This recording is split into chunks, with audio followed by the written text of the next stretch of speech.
Tiểu thư, tiểu điệp thị nữ, người tỉnh rồi. Tiểu thư, ngươi là? Tiểu thư, ta là tiểu điệp đây. Người quên ta rồi sao? Xuyên không rồi.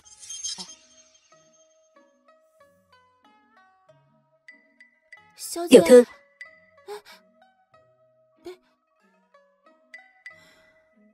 trời ơi, vết sẹo này thật khó coi, ảnh hưởng nhan sắc quá. Làm sao để xóa đi? Nhan sắc sao? Chính là ngoại hình. Giá mà có thể xóa đi được thì tốt rồi. Xóa đi, vương gia sẽ không chê nữa. Yên tâm, vết sẹo này ta có thể chữa, chỉ là rất phiền phức. Cũng may, bạch ngọc thủ hoàn của gia tộc chúng ta đã cùng ta đến đây. Có nó, thì bệnh nào cũng chữa được. Tiểu Cương, ngươi là ai? Dám ở vương phủ làm can.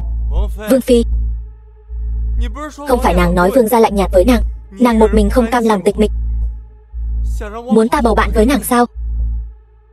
Bây giờ, ta đến rồi đây. Tô Mạc Cương, ngươi thật to gan, dám phản bội bổn vương.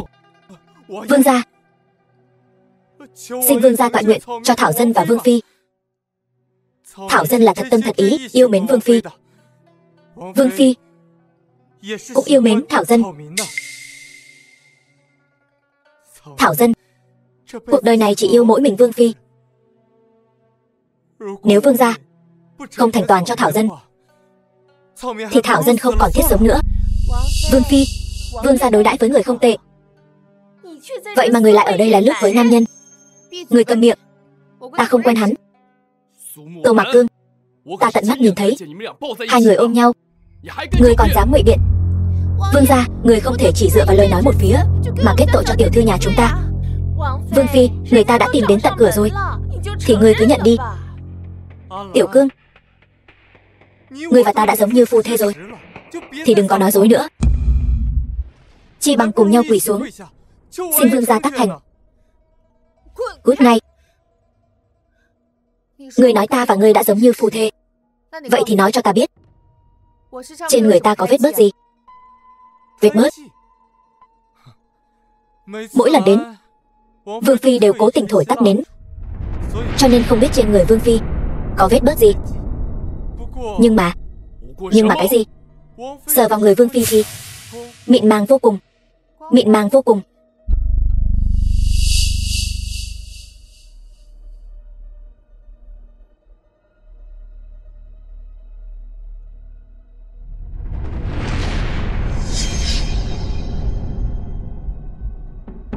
To gan, người lại dám vu khống vương phi. Người đâu? Đưa hắn đến tông nhân phủ cho ta. Đừng mà. Là ta sai khiến ta. Vương gia, không liên quan đến ta. Ta còn đưa con cổ trùng này, bảo ta canh đúng thời cơ, hạ cổ vương phi. Tên dê sống to gan, để thoát tội. Ngươi vì thoát tội lại dám vu oan giá họa.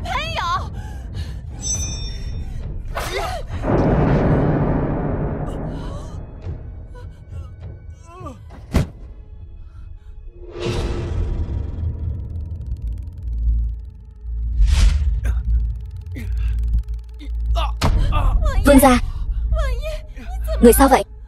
Mau gọi ngự y.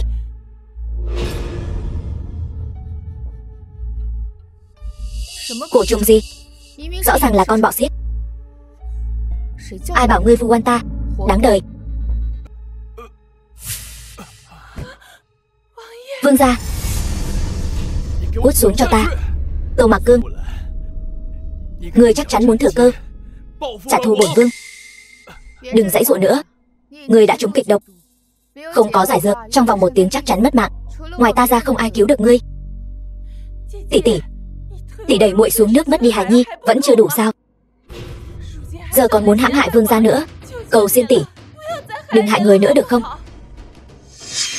Được, đi gọi ngự y của các ngươi đi, ta mặc kệ.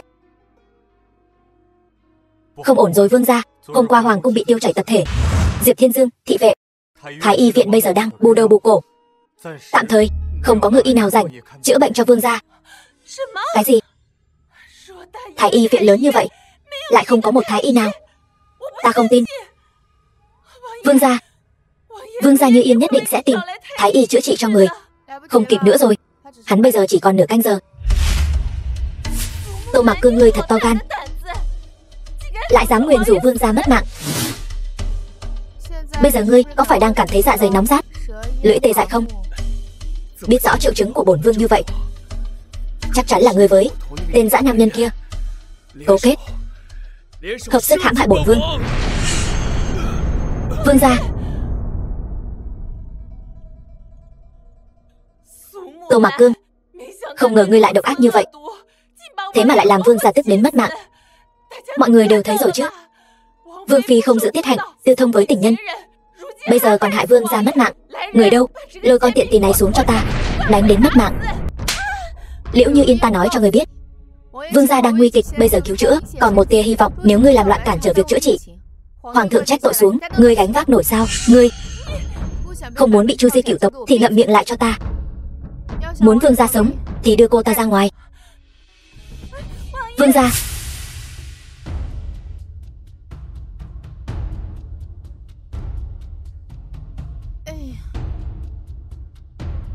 Hôm nay người gặp may, gặp được ta nữ thần y vừa đến từ thế kỷ 21.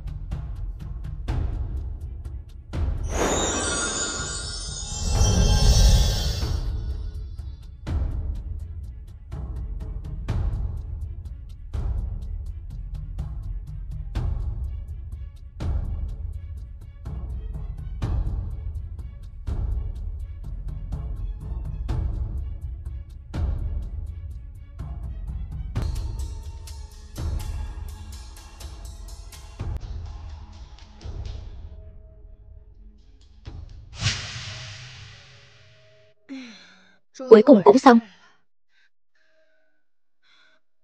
Nếu không phải ta có bệnh nghề nghiệp thì tên cha nam này đừng mơ được cứu nước. Vậy ta sẽ miễn cưỡng giúp ngươi lần nữa vậy. Lại đây.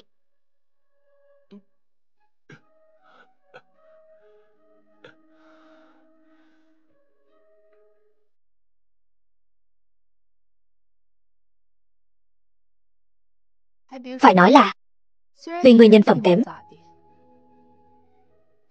nhưng nhìn cũng được đấy. Là nàng. Nàng đã cứu ta. Không phải ta thì còn ai cứu ngươi nữa? Ngươi đồ độc ác này, sao có thể cứu ta được? Ta thấy ngươi có mưu đồ khác. Ngươi còn có lương tâm không hả? Ta vì cứu ngươi trị bệnh vô cùng mệt. Biết vậy ta đã không cứu ngươi, để ngươi lở loét mà mất mạng. Đến giờ ngươi còn muốn nói dối. Tô Mạc Cương, ngươi thật sự làm ta thấy ghê tởm. Thôi được rồi, ngươi nói gì thì là vậy đi. Vương gia, người tỉnh rồi.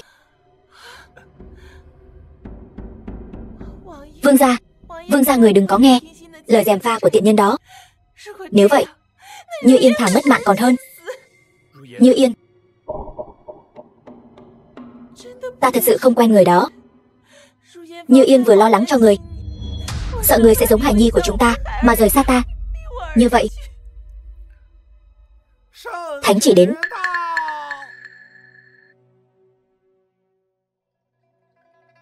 Nhi thần Vũ Văn Hạo tiếp chỉ. Phụng Thiên Thừa Vận, Hoàng đế chiếu viết, trẫm mới được một bầu rượu ngon Tây Vực. Ngày mai đặc biệt mời các vị vương gia cùng gia quyến đến Thái Hòa Điện cùng thưởng rượu. Không thử, nhi thần tiếp chỉ. Ngô hoàng vạn tuế, vạn tuế, vạn vạn tuế. Như Yên chưa từng uống rượu Tây Vực, Không biết ngày mai, vương gia có thể cho Như Yên đi cùng không? Liễu Như Yên, người điếc sao? Công công nói là dẫn theo gia quyến. Một tiểu thiếp được tính là gia quyến sao? Cùng lắm chỉ là nô tài. Vương gia, người xem Vương phi lại chọc vào nỗi đau của Như Yên. Tô Mạc Cương, ngươi mà còn dám trước mặt bổn cung bắt nạt Như Yên thì đừng trách bổn vương không khách khí. Vương gia, chuyện khác ta cũng có thể không tranh với nàng ta, nhưng dạ yến ngày mai ta nhất định phải đi. Vương phi, vết sẹo trên mặt ngươi đến chốn đó ai là không thích hợp. Ngươi không cần mặt mũi, vương gia còn cần. Như Yên nói đúng. Cái bộ dạng này của ngươi đi cũng chỉ làm trò cười cho thiên hạ. Nếu chẳng thấy ta mất mặt, ta sẽ đeo mạng che mặt. Nếu vương gia đi dự tiệc trà không mang theo chính phi mà lại mang theo thiếp thất, chẳng phải là làm mất mặt hoàng thượng sao? Như Yên biết thân phận mình thấp kém, nhưng nếu rời xa vương gia thì Như Yên sống không nổi một khắc nào. Nếu ngày mai vương gia không thể mang Như Yên đi cùng thì Như Yên biết sống làm sao. Đủ rồi. Nếu đã như vậy, hai người ngày mai cùng đi với ta.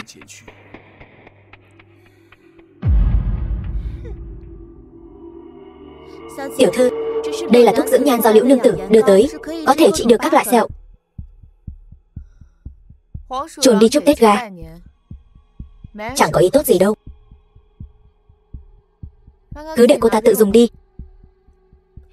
Tiểu thư, ngày mai Liễu nương tử đi theo, người nhất định phải cẩn thận. Ta tự có tính toán.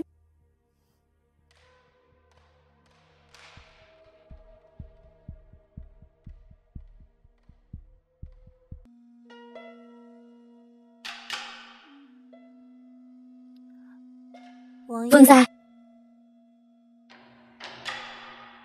hai người vào trước đi. Ta đi tìm phụ hoàng, có chút việc cần bàn bạc, đi trước đi. Vâng, vương gia. Là chính phi của vương phủ, ta nhất định sẽ chăm sóc tốt cho muội muội Như Yên, tuyệt đối không để làm mất mặt vương gia. Ngươi lo cho bản thân mình được rồi. Được lắm, Tô Mạc Cương. Xem ta lát nữa làm sao cho ngươi mất mặt trước mặt mọi người. Muội muội Như Yên, chỗ này chỉ đủ cho hai người ngồi. Một chỗ là của vương gia, một chỗ là của ta. Muội cứ đứng đằng sau đi. Tô Mạc Cương, ngươi thật đúng là không biết xấu hổ. Rõ ràng là đồ xấu xí, xấu đến mức không dám gặp ai, mà còn dám ra ngoài phô trương. Thảo nào vương gia không thích ngươi. Yến tiệc hoàng gia, một tiểu thiếp như ngươi cũng được đến. Ta là chính phi của Sở vương phủ, tại sao lại không được đến? Tô Mạc Cương, trong lòng vương gia, ngươi cái gì cũng không phải. Nếu không phải ngươi số tốt, có cha quyền cao chức trọng, e là còn không bằng tên đánh xe ngoài đường, còn đòi ngồi cạnh vương gia. Ta là Sở vương phi do hoàng thượng sắc phong. Ngươi ăn nói ngông cuồng như vậy, không giữ quy củ, chẳng phải là đối đầu với hoàng thượng sao? Nếu ngươi không phục thân phận chính phi của ta, vậy chúng ta đi tìm hoàng thượng phân xử. Hỏi lão nhân gia, ta có được ngồi chỗ này không? Tô Mạc Cương, ngươi chán sống sao? Vương gia, tỷ tỷ nói đúng. Như Yên thân phận thiếp nên đứng phía sau. Vương gia vương phi cứ ngồi đi, để Như Yên hầu hạ hai người. Vậy thì đa tạ Như Yên muội muội.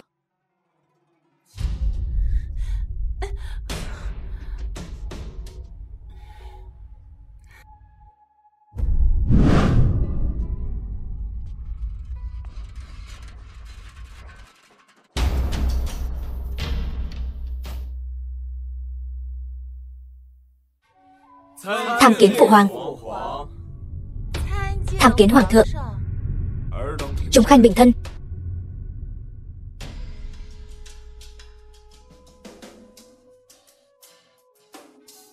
Trẫm hôm nay mời các khanh đến đây, chỉ muốn cho các khanh nếm thử rượu ngon trẫm mang từ Tây Vực về. Không biết các vị đã từng nếm thử chưa?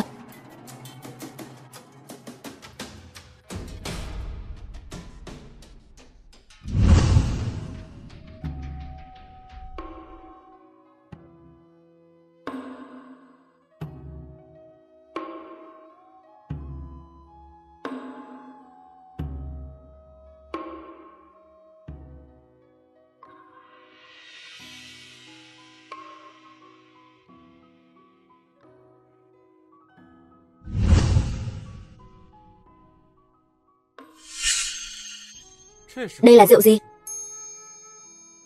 Bản vương chưa từng uống qua rượu ngon như vậy. Bản vương cũng chưa từng uống. Phụ hoàng, người đừng úp mở nữa, mau nói cho nhi thần biết đi.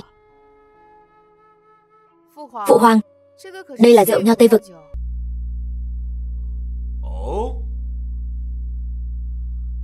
Sở Vương Phi, vậy mà đã từng uống qua rồi sao? Đây đúng là rượu nho Tây Vực. Không ngờ Sở Vương Phi lại am hiểu về rượu nho như vậy.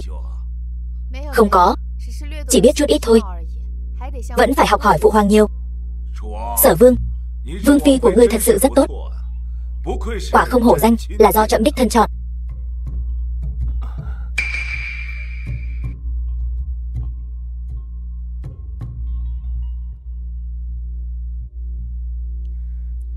Hôm nay là gia yến, đa tạ tỷ tỷ dẫn muội muội đến đây.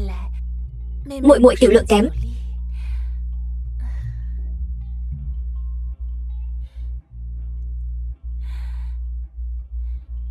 Xin được lấy trà thay rượu. Kính Vương Phi một ly. Liễu Như Yên lại muốn giở cho gì? Muội muội khách sáo rồi.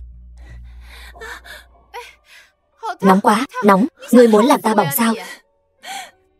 Nhưng muội muội cũng bị bỏng.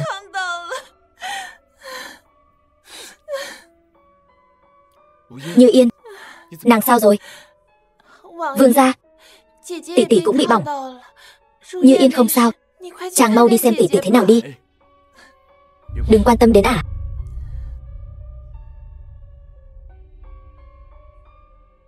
Xin lỗi muội muội, chén trà này thật sự quá nóng, ta không cầm chắc. Đây, để ta đỡ nàng dậy.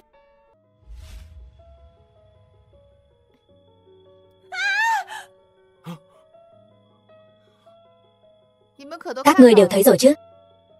Ta không làm gì cả. Ngươi, mặt ngươi sao lại như vậy?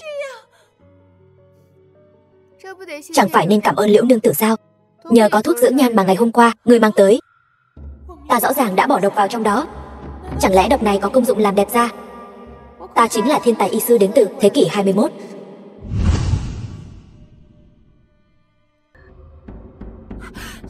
Tiểu thư mặt người sao vậy?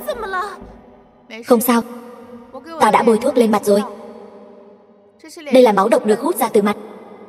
Chỉ cần loại bỏ hết máu độc này, mặt ta sẽ khỏi. Không ngờ Sở Vương Phi bỏ khăn che mặt ra lại xinh đẹp như vậy.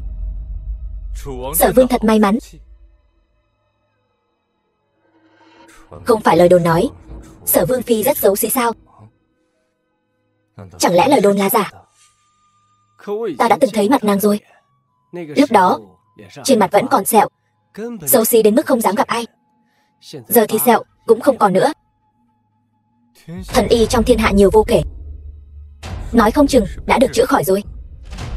Nhưng nếu đã đẹp như vậy, tại sao còn phải đeo mặt nạ? Ngươi hiểu cái gì? Nói không chừng là Sở Vương sợ người ta dòm ngó, mới không muốn dung mạo Sở Vương Phi bị lộ ra ngoài. Vương gia, sao chàng lại nhìn ta như vậy? Ở nhà chưa nhìn đủ sao? Như Yên, lại đây. Đa tạ vương gia.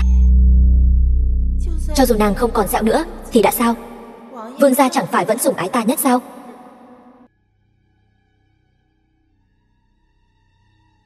Hoàng thượng, không xong rồi. Chuyện gì vậy? Hớt ha hớt hải, Đông cung có thích khách. Thái tử trúng tên vào chân, mũi tên đâm quá sâu, không rút ra được. Thỉnh ngài đến xem thái tử. Cái gì?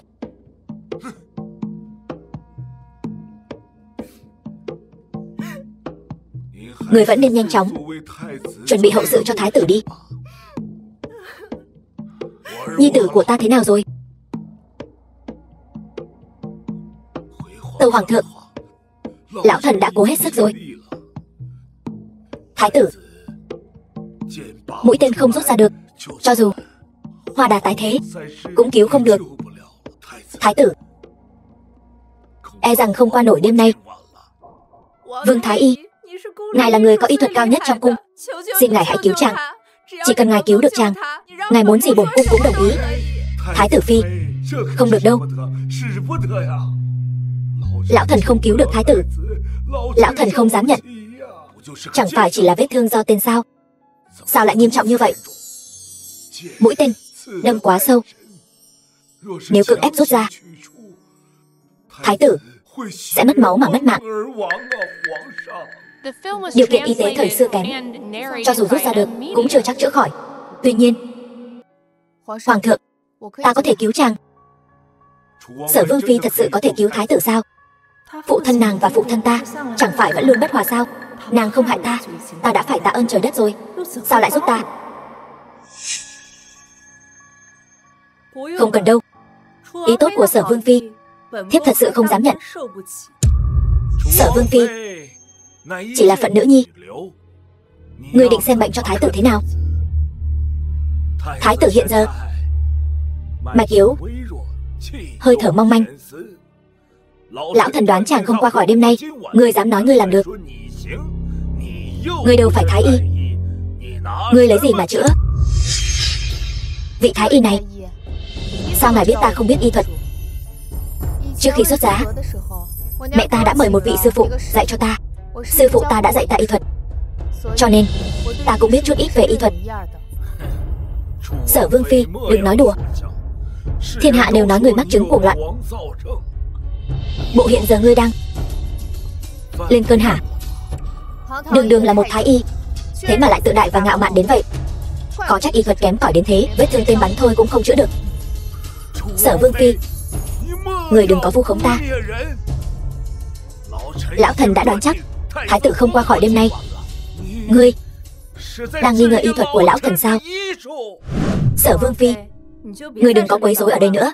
Ở đây không cần người, mời người rời đi. Tô Mạc Cương, đừng có làm loạn nữa. Y thuật của thái y trên đời này không ai sánh bằng. Sao ngươi có thể nghi ngờ? Được rồi,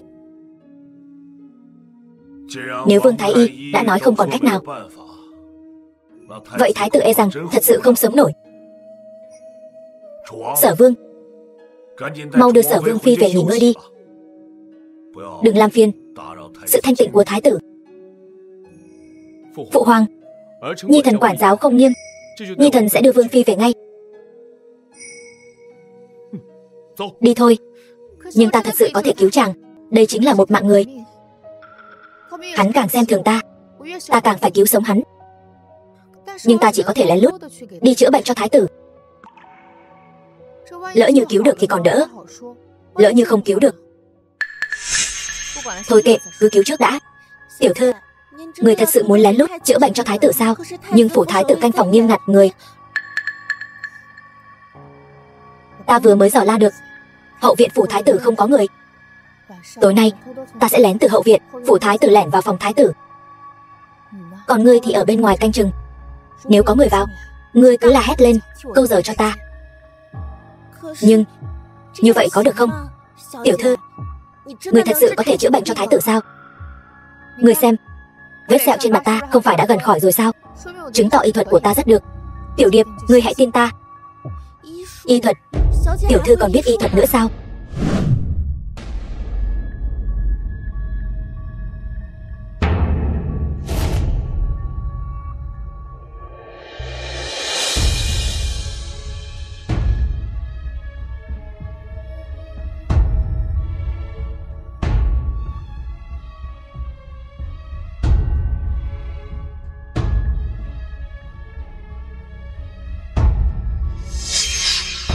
Xem ra là hôn mê sâu rồi.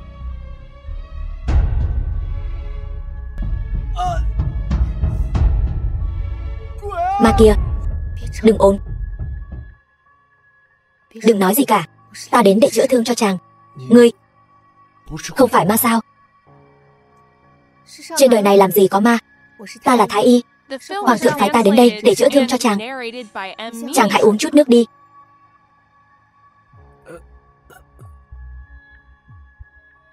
Nhưng ta không dậy nổi.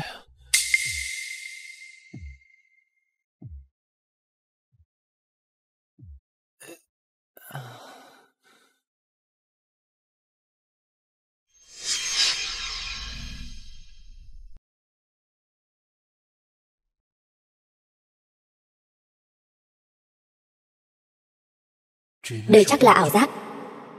Ông trời thương xót ta sắp mất mạng sao? Trước khi ta mất mạng đã phái tới một mỹ nhân đến cứu ta.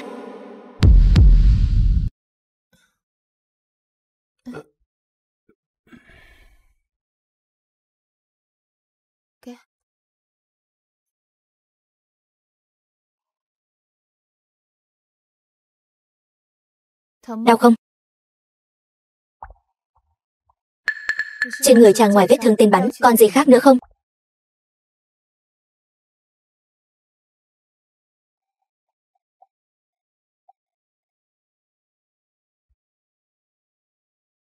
Vết thương đã bị mưng mủ rồi, đã bị nhiễm trùng.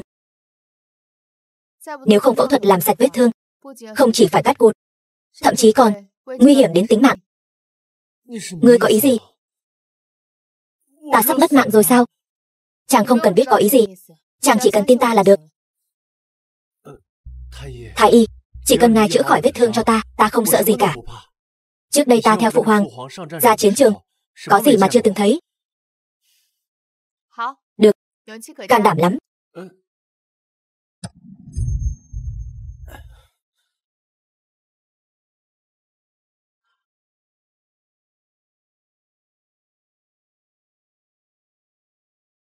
Hòm thuốc của ngài so với hòm thuốc của các thái y khác, sao lại khác biệt vậy? Đây là hòm thuốc tự chế của ta.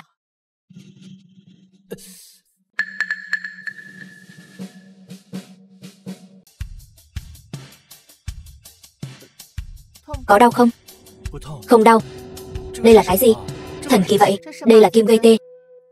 Tác dụng cũng giống như ma phi tán. Cái này còn lợi hại hơn ma phi tán nhiều. Trước đây ta ở chiến trường, lúc bị thương, bọn họ dùng ma phi tán lên ta, còn đau hơn cái này nhiều. Được rồi, để ta xem mũi tên ở đâu.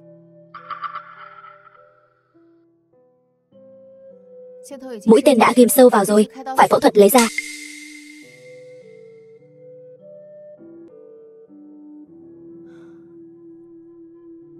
Thái y, ngài giỏi quá.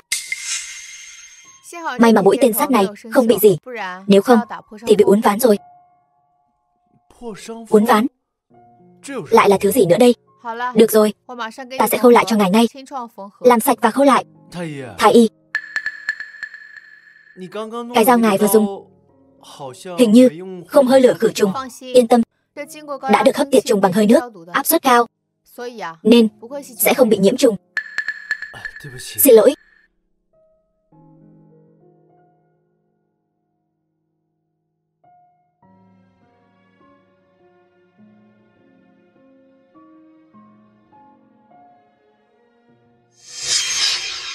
Được rồi, người đã hết nguy kịch.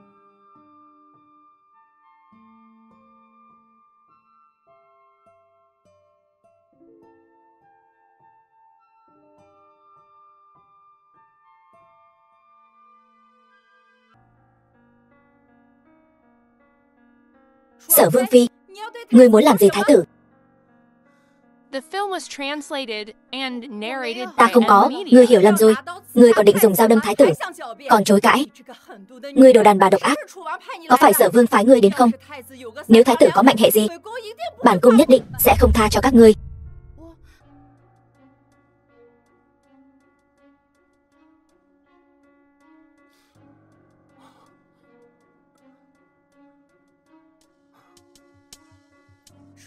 Sở Vương, ngươi thật to gan, dám phái vương phi của mình đến ám sát thái tử.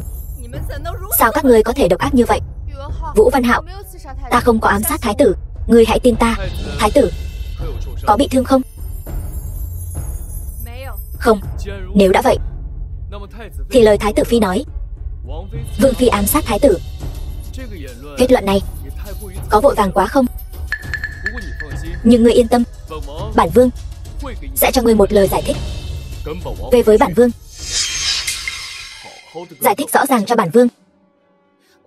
Vương gia tha mạng, tiểu thư chúng tôi đến chữa thương cho thái tử.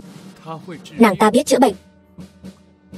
Nếu không phải bản vương phát hiện vương phi lén lút ở phía sau thái tử phủ, bản vương còn không biết âm mưu của các ngươi. Người đâu? bắt Vương Phi và tiện tỳ này cùng đem về phủ. Nghe xong rồi tính.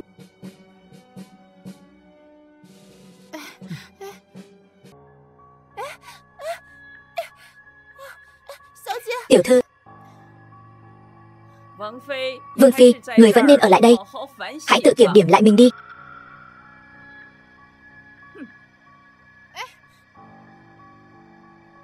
Mở cửa cho ta, ta là Vương Phi. Ngươi không có tư cách đóng cửa nước ta, lấy mạng thái tử. Cho dù Hoàng thượng giá lâm, thì hôm nay ngươi cũng khó thoát việc mất mạng.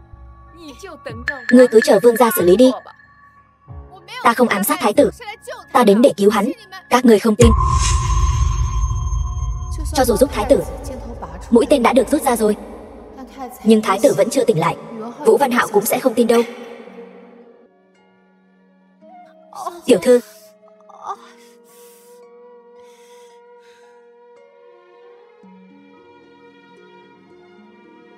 tiểu thư chậm thôi.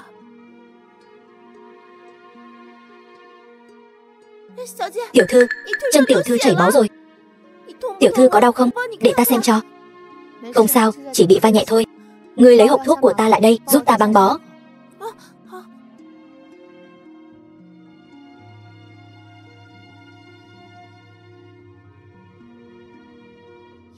Liễu nương tử, người đến rồi.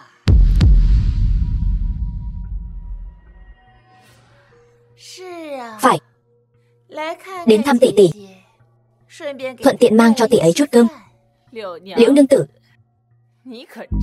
người thật tốt bụng, không giống kẻ kia, có lòng dạ độc ác. Vương Phi, vương gia sao có thể đối xử với người như vậy? Người thật đáng thương. Liễu Như Yên, người giả vờ cái gì chứ? Ta rơi vào tình cảnh này, người hẳn là rất vui sướng. Sao có thể nói như vậy được? Tỷ tỷ, ta đến đây không phải là quan tâm tỷ sao? Đêm hôm khuya khoắt đeo mạng che làm gì?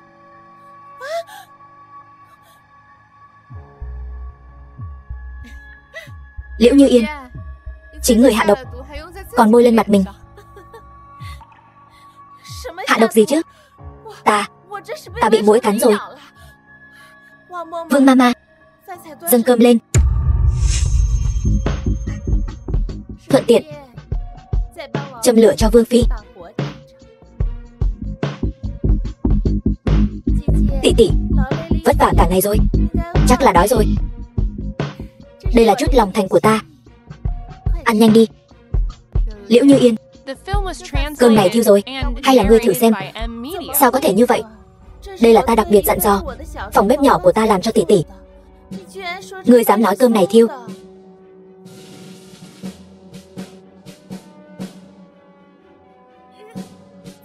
Tự mình ăn đi. Vương Mama, ăn đi. Vương Phi, ngươi thật to gan, dám đối xử với Liễu nương tử như vậy. Vương gia sẽ không tha cho người đâu. Ngươi cái đầu cẩu nô tài, ngươi làm sao dám nói chuyện với chủ tử như vậy hả? Cơm thiêu ngon lắm sao? Vương gia, Tô Mặc Cương, nàng vừa làm gì Như Yên? Là nàng ta đưa cơm thiêu để làm ta buồn nôn. Ta chỉ là lấy gậy ông đập lưng ông mà thôi. Vương gia thiếp không có, thiếp chỉ lo tỷ tỷ đói bụng, tốt bụng đưa cơm cho tỷ ấy. Không ngờ tỷ ấy lại vu oan cho thiếp. Như Yên, đừng lo lắng. Người đâu? Trói Vương Phi lại cho ta, chờ bổn vương tự mình dạy dỗ. Vương gia tha mạng, Vương Phi không làm gì sai cả, là Liễu nương tử nàng ta. Cầm miệng. Ngươi nói nhiều hơn một câu, ta đưa ngươi đến Di Hồng Viện. Vũ Văn Hạo, ngươi có ngủ không? Ngươi xem cơm canh có sâu kìa.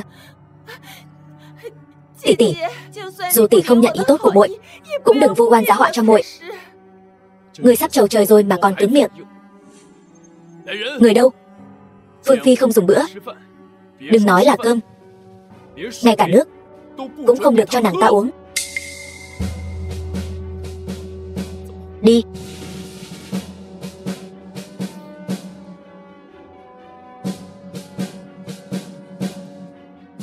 Vương gia, thiếp xin lỗi. Như Yên chỉ muốn cùng tỷ tỷ hòa thuận vui vẻ, nhưng tỷ ấy hận thiếp lắm. Như Yên biết làm sao để đứng vững trong vương phủ đây.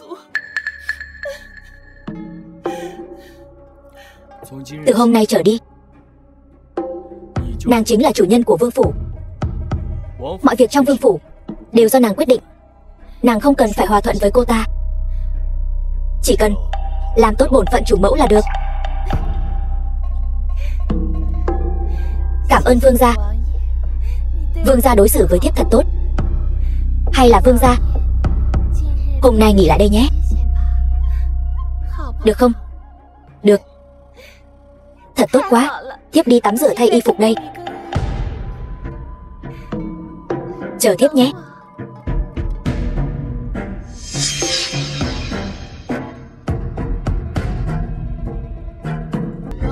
Vũ Văn Hạo, ngươi ngủ rồi sao? Không thấy cơm canh có sâu sao? Vương gia, thiếp tắm xong rồi. Không ngờ nữ nhân mà bản vương hết mực yêu thương lại có bộ mặt như thế này. Nhưng năm đó nếu không có nàng ấy cứu bản vương ra khỏi biển lửa, e rằng bản vương đã mất mạng rồi.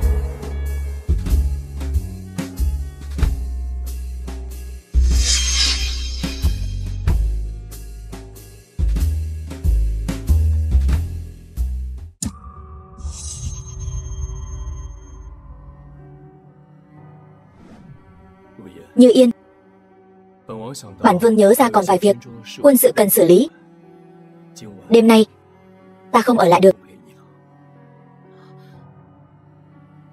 Vương gia, trước đây khi có việc ngài đều ở lại với Như Yên mà.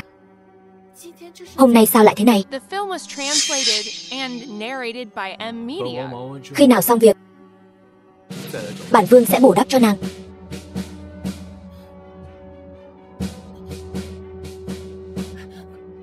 Vương gia,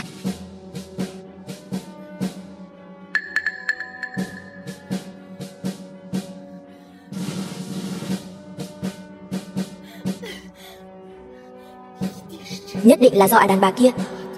Đáng ghét, ta sẽ lấy mạng ngươi.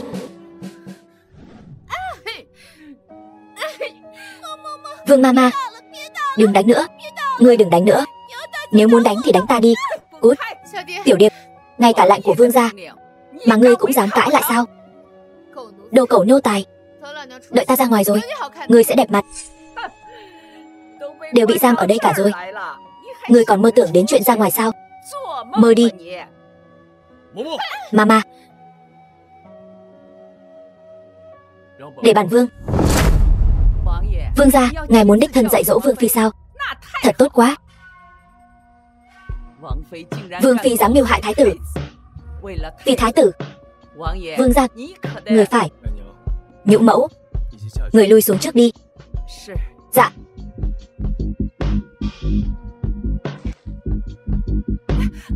Vương gia, xin người tha cho tiểu thư nhà ta. Cô ấy thật sự chỉ đi chữa thương cho thái tử, không hề ám sát thái tử. Tiểu Điệp, đừng cầu xin hắn. Ta thà mất mạng, ta cũng tuyệt đối không cầu xin hắn. Người cười lạnh cái gì? Ta cười chính mình nhìn lầm người. Yêu một tên cặn bã nhiều năm như vậy, thật xấu hổ cho bản thân. Người dám mắng bổn vương? Ta có gì không dám. Không phân biệt được phải trái, đảo lộn trắng đen, nhận thức sai lầm. Ngươi còn làm hại thê tử của mình. Ngươi không bảo vệ được thê tử của mình. Vậy sao? Bổn vương chưa từng xem ngươi là chính thê của bổn vương. Vị trí Sở vương phi, ngươi không xứng. Ngươi nếu đã chán ghét ta như vậy, vậy thì bỏ ta đi. Ta cầu còn không được. Ban đầu là ngươi tốn bao tâm cơ muốn gả cho ta, ngày đêm quyến rũ bổn vương. Sao bây giờ lại muốn bổn vương bỏ ngươi? Có phải vì quyến rũ không thành công, muốn đổi nam nhân khác rồi? Đúng vậy. Ta hiện tại không còn hứng thú với ngươi. Ta muốn đổi nam nhân khác để quyến rũ. Như thế nào? Đừng giở trò lạt mềm buộc chặt với bổn vương. Bổn vương không mắc mưu. Ngươi dù có tìm 18 nam nhân khác cũng không liên quan đến bổn vương. Bổn vương chỉ muốn ngươi biến khỏi tầm mắt của ta. Được thôi, vậy thì cho ta một tờ hưu thư. Ta tuyệt đối sẽ không xuất hiện trước mặt ngươi, cũng tuyệt đối sẽ không gần ngươi nửa bước. Ngươi xem vương phủ ta là nơi nào, muốn đến thì đến, muốn đi thì đi sao? ta nhất quyết không cho ngươi. Ngươi dù có mất mạng cũng phải mất trong cô độc tại Sở Vương phủ. Vương gia, ngài thật là nhẫn tâm. Sao bằng ngươi được? Bổn vương năm đó tận mắt chứng kiến ngươi đẩy Như Yên xuống hồ. Vậy thì vương gia đừng quên, Hiển Nhi bị vương gia tự tay bóp nát. Vũ Văn Hiền là con của ngươi và tên dã nam nhân đó. Nó đáng bị như vậy. Đây là nam nhân mà ngươi yêu bao nhiêu năm qua sao? Lần này còn dám đi ám sát thái tử. Nếu không phải bổn vương phát hiện kịp thời, ngươi muốn hãm hại cả Sở Vương phủ phải không? Ta không ám sát thái tử, ta không làm hại bất cứ ai. Ngươi thả ta ra. Trước kia ngươi hao tâm tổn trí muốn ở bên bổn vương, tiếc là bổn vương không ưa ngươi. Bây giờ tự thấy mình xinh đẹp hơn rồi, liền muốn ra ngoài quyến rũ ong bướm, hại thanh danh của bổn vương sao? Quyến rũ ngươi? Vũ Văn Hạo, ngươi là cái thá gì? Ta quyến rũ ngươi? Tô Mạc Cương, ngươi dám nói chuyện với bổn vương như vậy? Xem ra là bổn vương đối xử với ngươi quá tốt rồi. Tiểu thư, vương gia đừng đánh tiểu thư nữa. Ngươi tha tiểu thư một mạng đi. Van ngươi cút ngay, nếu không ta đánh cả ngươi.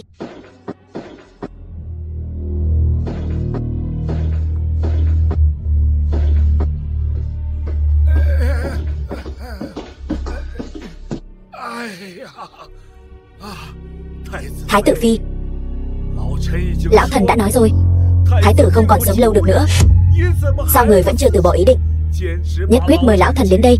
Vương Thái Y, bản cung cầu xin ngài lại xem cho thái tử một lần nữa. Ngài là cao thủ xử lý thương tích do tên, bản cung tin ngài nhất định làm được. Không được, bệnh của điện hạ thần đã xem qua rồi, mũi tên không lấy ra được, thịt đã thối rữa. Lão thần dám chắc chắn điện hạ không sống nổi tối nay, hay là không qua khỏi. Thái tử phi, thái tử tỉnh rồi. Cái gì?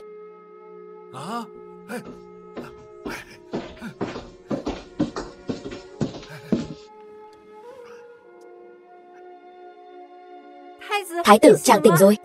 Thật tốt quá, chàng cuối cùng cũng tỉnh. Ta rất đói, ta muốn ăn cháo. Được, thiếp vẫn luôn cho người chuẩn bị sẵn, thiếp sẽ cho người mang đến ngay.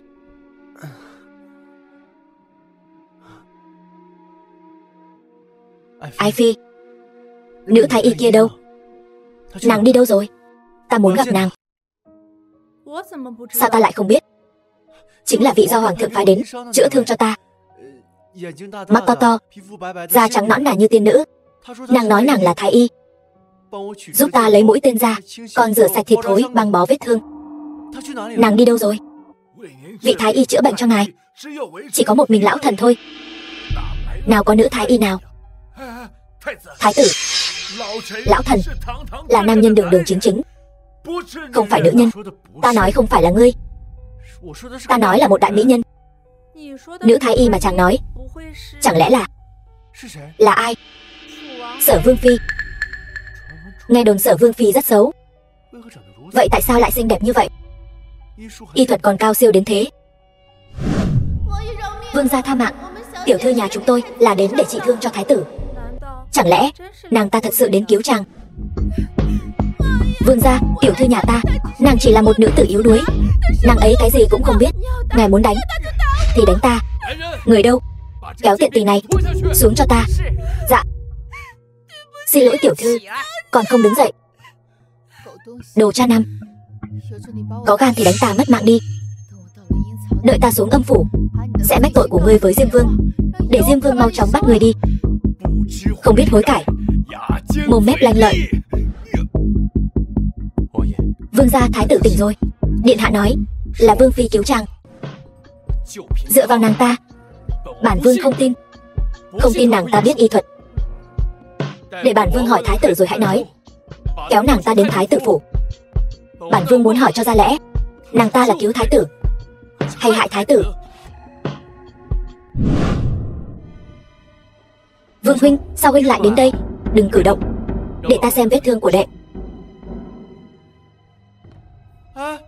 Mỹ nhân thái y, ta đợi nàng đã lâu. Nàng đi đâu vậy? Đệ nhìn cho rõ. Nàng ấy là vương phi của ta. Thật sự là Sở vương phi sao? Nói ít thôi. Giữ gìn sức khỏe, như vậy vết thương mới mau lành. Ngươi chẳng phải nói ngươi là thái y phụ hoàng phái đến chữa thương cho ta sao? Sao lại thành Sở vương phi rồi? Là thế này, lúc trước bọn họ không biết ta biết y thuật, nên không cho ta vào chữa trị cho chàng. Vậy nên ta mới lén vào để chữa trị cho chàng.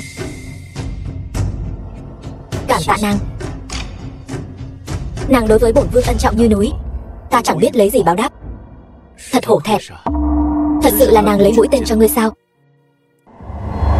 Nàng dùng dao gọt bỏ phần thịt thối giữa trên chân cho ta, tìm thấy mũi tên sắt, rồi dùng kẹp gắp ra. Nàng còn giúp ta rửa và khâu vết thương. Sở vương phi chỉ là phận nữ nhi, sao lại biết y thuật?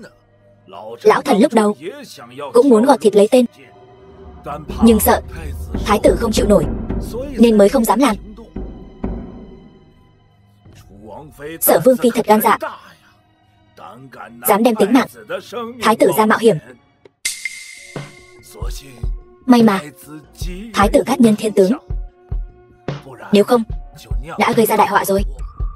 Dù sao thì cũng là Sở vương phi cứu bổn vương. Ta thấy y thuật của nàng còn giỏi hơn ngươi, lại còn gan dạ hơn ngươi. Ngươi bất quá chỉ dựa vào phụ hoàng sủng ái ngươi mà dám coi thường người khác như vậy. Thái tử, là lão thần bất tài không cứu được người, xin thứ cho lão thần thất lễ. Xin cáo lui trước. Vương thái y, ngươi học y thuật từ đâu vậy? Hồi còn ở nhà mẹ đẻ, mẫu thân đã mời một vị y sư dạy ta y thuật, nên ta cũng biết chút ít về y thuật. Ngươi như vậy mà cũng dám nói là biết chút ít. Lần này là ngươi may mắn thôi, lần sau chưa chắc đã may mắn như vậy đâu. Nếu thái tử có mệnh hệ gì, ngươi một gánh nổi trách nhiệm này sao? Về đóng cửa tự kiểm điểm cho ta. Vương huynh, dù sao nàng cũng là ân nhân cứu mạng của ta, huynh sao có thể đối xử với nàng như vậy? Thái tử, ngươi nhìn cho rõ ràng, nàng là vương phi của ta. Đừng có mơ tưởng nữa. Ngươi mở cửa.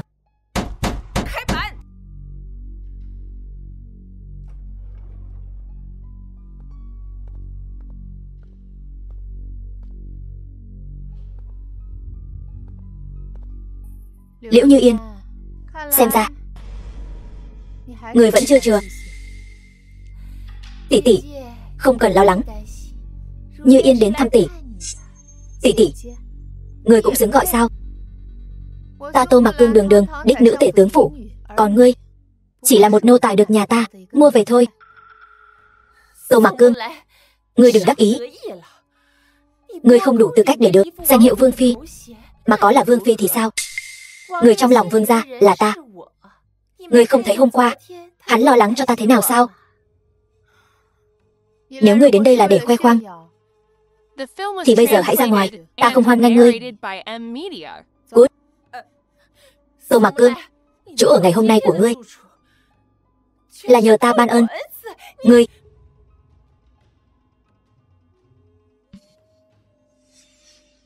vương gia chẳng phải đã đến doanh trại rồi sao? Đầu ta choáng váng quá. Vương mama, ta sắp tiêu đời rồi sao? Liễu tiểu thư. Vương gia. Như Yên ngươi sao vậy? Ta chỉ là muốn đến tạ lỗi với tỷ tỷ, muốn tỷ ấy đừng giận dỗi ngài nữa. Không ngờ tỷ tỷ không những không để ý đến ta, còn lấy chổi đánh ta. Như Yên thật sự rất đau lòng, vô cùng đau lòng. Tô Mặc Cương, ngươi dám làm hại Như Yên, có tin không? Liễu cô nương hiểu lầm rồi. Vừa rồi là có con chuột, cầm chổi là để đánh chuột. Ai ngờ con chuột đó lại không nghe lời như vậy, cứ chui vào dưới váy. Ngươi nói bậy. Ta vừa mới thấy rõ ràng ngươi cầm chổi muốn đánh Liễu nương tử. Ngươi còn... Chủ tử đang nói, đâu đến lượt nô tỳ lên tiếng. Chỉ là trước đây ta có mắng ngươi vài câu, thế là ghi hận rồi. Ta khó chịu quá. Liễu tiểu thư, Như Yên, mau đi gọi đại phu. Tô Mạc Cương, nếu Như Yên có chuyện gì, bản vương sẽ hỏi tội ngươi.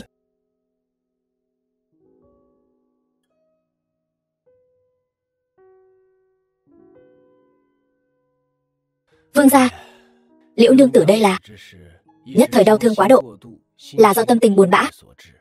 Thêm vào đó, thân thể Liễu nương tử vốn đã yếu ớt, cần dược liệu thượng hạng điều dưỡng. Người đâu? Còn không mau đi lấy con gà rừng mà bản vương săn được hầm cho nàng ấy. Vương gia, còn cần dược liệu thượng hạng phụ trợ mới được, càng tôn quý càng tốt. Lấy huyết linh chi mấy hôm trước triều thần dâng lên, hầm chung cho bản vương. Dạ.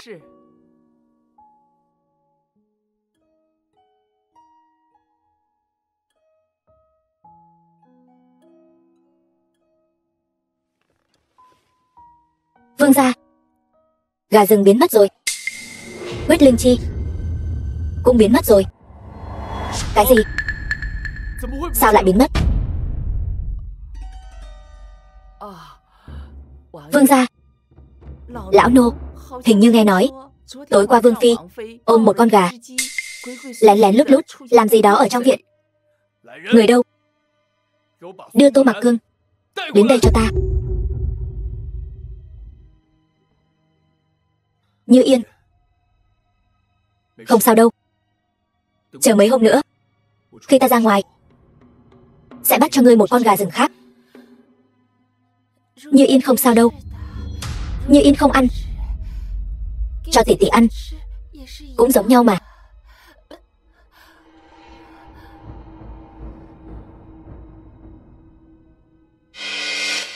Gà rừng bị ăn thì cũng đành, sao đến cả huyết linh chi cũng bị tiện nhân đó ăn rồi. Huyết linh chi đó ta đã thèm thuồng từ lâu, nghe nói có thể bổ khí dưỡng nhan, kéo dài tuổi xuân.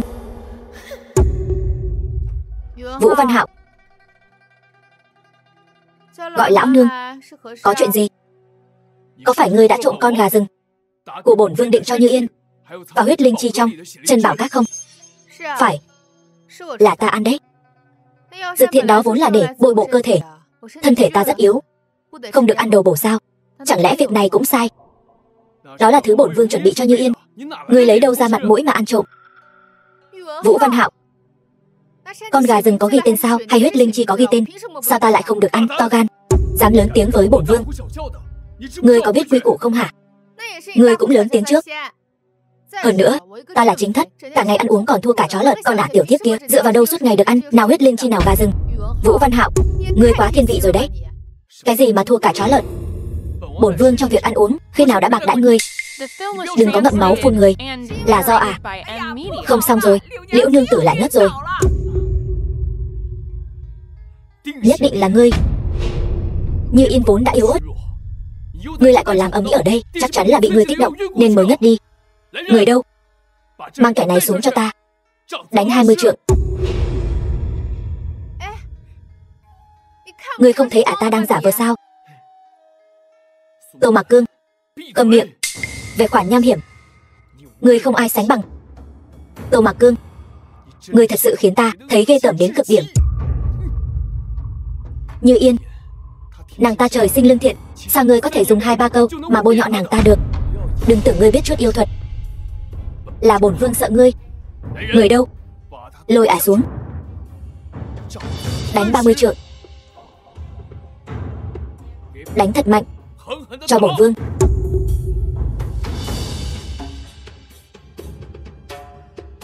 Ta tự đi. Vũ Văn Hạo, ngươi rảnh thì đi rửa mắt đi. Diễn xuất kém cỏi thế này mà ngươi lại tin được? Mắt ngươi mù rồi sao? Vương gia, Vương phi ngất xỉu rồi, có cần mời đại phu đến xem không? Lãng phí. Không cần mời, cứ mặc kệ ta tự sinh tự diệt. Nhưng vương gia, 20 trượng đó đánh thật sự quá nặng. Lỡ như xảy ra chuyện gì, cũng là một mạng người. Tể tướng và hoàng đế mà tra hỏi thì chúng ta biết giải thích sao? Tể tướng không dạy dỗ được con gái mình, để mặc con gái ông ta ở vương phủ này làm càn làm bậy. Bản vương còn chưa trách tội ông ta, dạy con không nghiêm.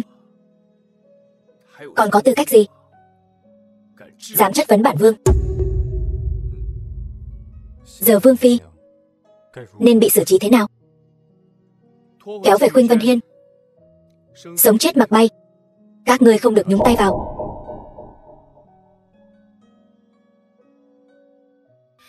Tiểu thư, số phận người sao mà khổ thế này? Mới bị đánh 30 trượng, vất vả lắm mới đỡ hơn một chút, giờ lại bị đánh ra nông nỗi này. Nước. Ta muốn uống nước. Tiểu thư người tỉnh rồi, thật tốt quá, tôi đi lấy nước cho người ngay.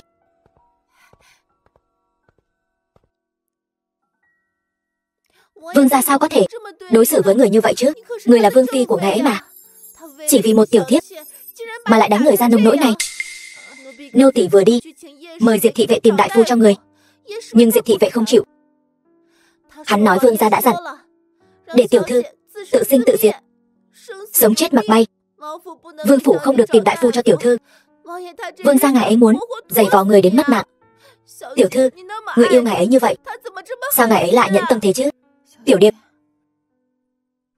ta không cần đại phu, ta có thuốc. Tiểu điệp giúp ta bôi thuốc được không? Tiểu thư, người có thuốc trị thương rồi sao? Vậy người có biết cách chữa không? Ta có thuốc. Người cứ làm từng bước theo sự hướng dẫn của ta. Trước tiên đi lấy cho ta một chậu nước. Người yên tâm, ta sẽ khỏi bệnh mà. Vâng tiểu thư, tôi đi ngay.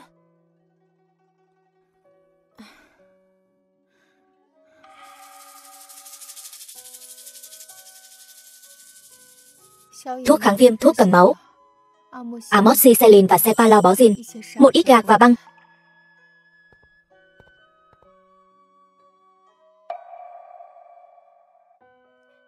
Tiểu thư, những loại thuốc này và cả những loại thuốc trước đó đều là do người mang từ nhà mẹ đẻ đến sao? Sao trước đây nô tỳ chưa từng thấy? Đây là thuốc một vị thần y đưa cho mẫu thân ta. Mẫu thân lại lén đưa cho ta. Người tất nhiên không biết rồi. Ngay cả phụ thân ta cũng không biết. Giúp ta rửa vết thương trước, sau đó làm theo từng bước của ta để bôi thuốc. Vâng tiểu thư.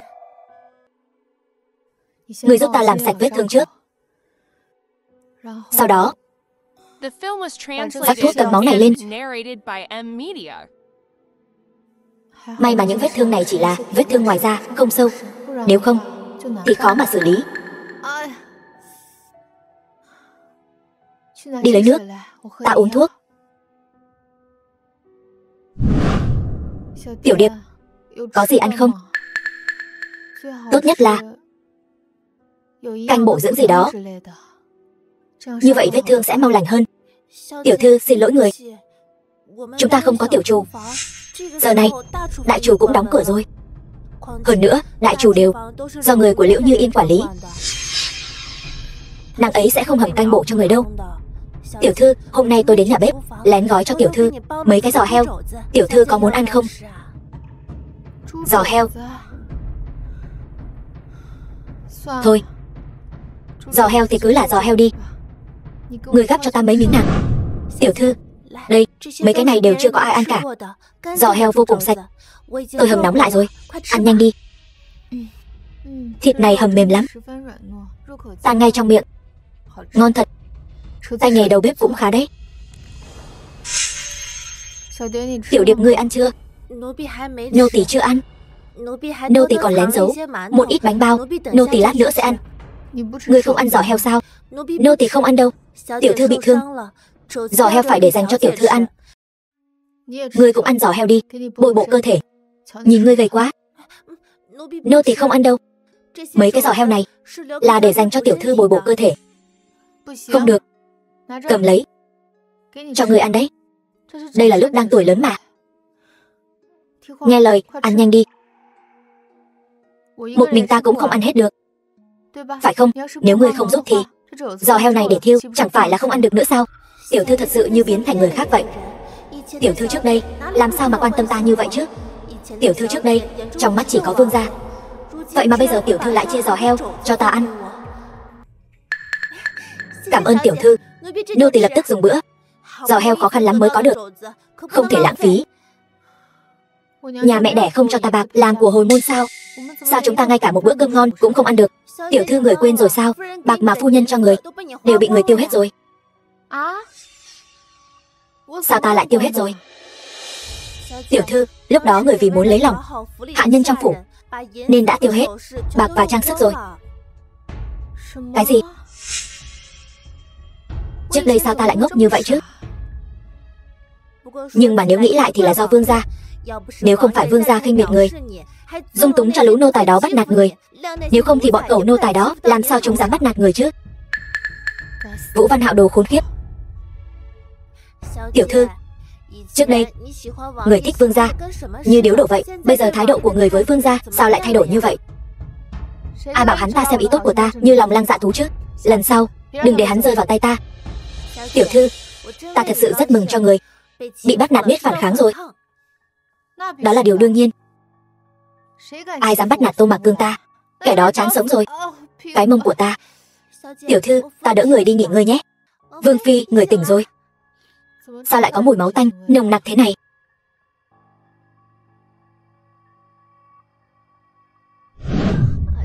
Đau quá. Trời ơi, hổ nhi của ta. Đừng động đậy. Vương phi sao lại đến đây? Mời người quay về.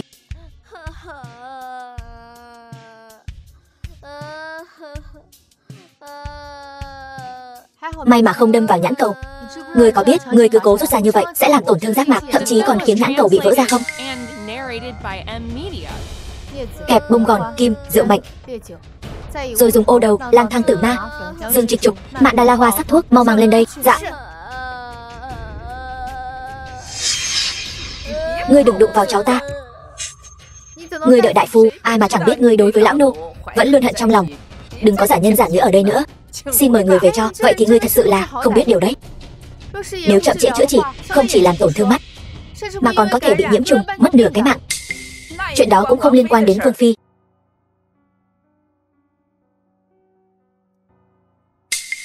Mời vương phi dùng bữa. Hồng Hạnh, ngươi là thái độ gì vậy? Vương phi chúng ta chính là chủ mẫu của vương phủ. Vậy thì sao chứ? Ta là người của vương mama. Ngươi đắc tội với vương mama chính là kẻ thù của ta. Ngươi. Hồng Hạnh, cháu trai của vương mama thế nào rồi? Sắp mất mạng. Ngươi hỏi mama xem ta có thể đến thăm nó không? Vương phi vậy mà lại có lòng tốt như vậy. Không cần giả tạo nữa. Hổ nhi và vương mama đều không muốn gặp vương phi. Ngươi bị điên sao?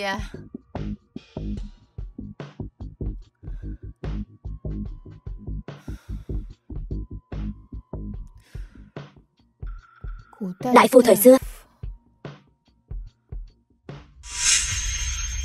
Đại phu thời hồi xưa cắt bỏ vết thương không biết khử trùng, ước chừng là giác mạc bong ra, nhãn cầu vỡ, kèm theo nhiễm trùng. Không được, mạng người là quan trọng nhất.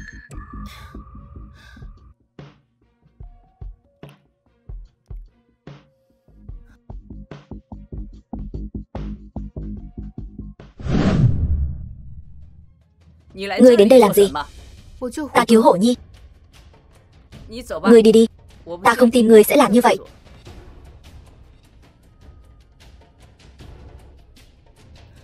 Những loại thuốc này ngươi cho nó uống một ngày 3 lần, một lần 2 viên.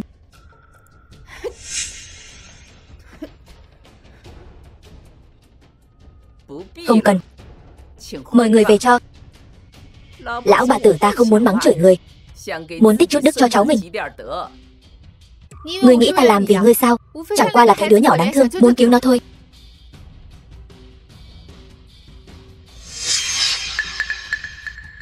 Không ổn rồi. Hổ nhi nguy kịch rồi. Hổ nhi của ta.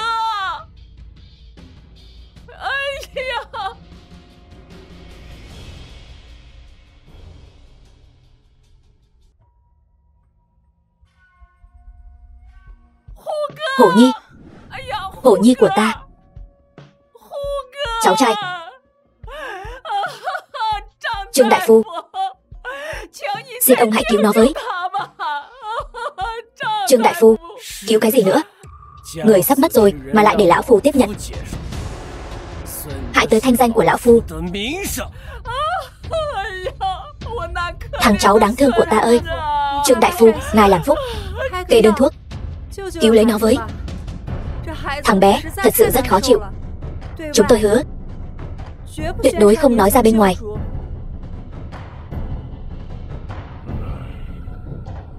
Nếu là giảm đau thì được, chỉ là giảm đau chung quy cũng chẳng ích gì. Cái gì đến vẫn phải đến. Vâng, ngài nói đúng, chỉ là muốn cho Hổ Nhi mất thoải mái một chút. Thôi được.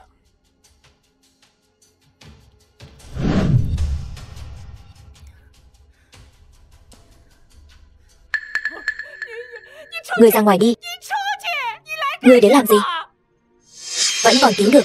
Mọi người ra ngoài trước đi. Một kẻ hấp hối, người còn dám nói cứu được? Vương phủ này lấy đâu ra? Đại La thần tiên hả? Chỉ là một vương phi thất sủng thôi. Vương phi, người đây là chê lão nô, còn chưa đủ dối bời sao? Vào thời khắc này, người còn gây thêm rối ren gì nữa? Lời vương gia nói với cô, xem ra cô không nghe lọt tai rồi. Hồng Hạnh, người mau đi mời vương gia đến. Vương gia không có ở đây, chúng ta không tiện vô lễ với vương phi. Vâng. Ta nói cứu được là còn cứu được. Các người không muốn nó mất mạng thì nghe lời ta.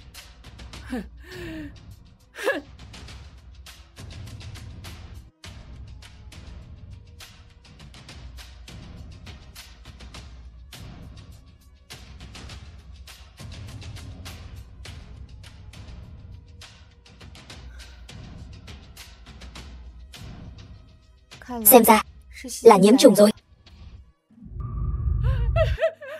Ta đã bảo không thể tin ngươi mà. Quá tàn nhẫn.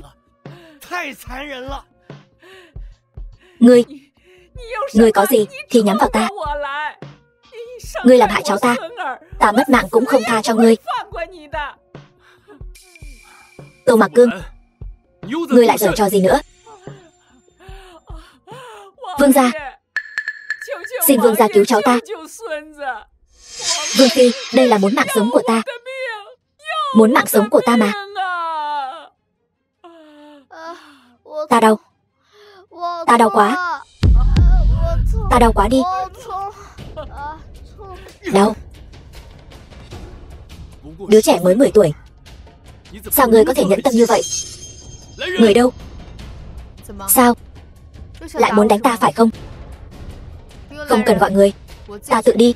Ngươi, Tô Mặc Cương, những người sùng bái ta xếp hàng dài, mỗi nơi ta xuất hiện đều là tâm điểm của mọi sự chú ý. Giờ đến cái nơi khỉ ho có gáy này, cứu người còn bị phạt. Vương gia, vương phi ngất xỉu rồi, có cần mời đại phu đến xem không? Không cần. Mất mạng thì báo đột tử, cũng là một mạng người đó. Tể tướng và hoàng thượng hỏi đến, chúng ta biết ăn nói làm sao, phải giải thích thế nào?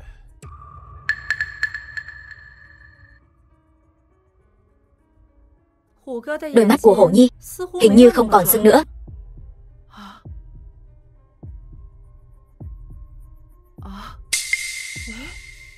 Cũng không thấy máu nữa.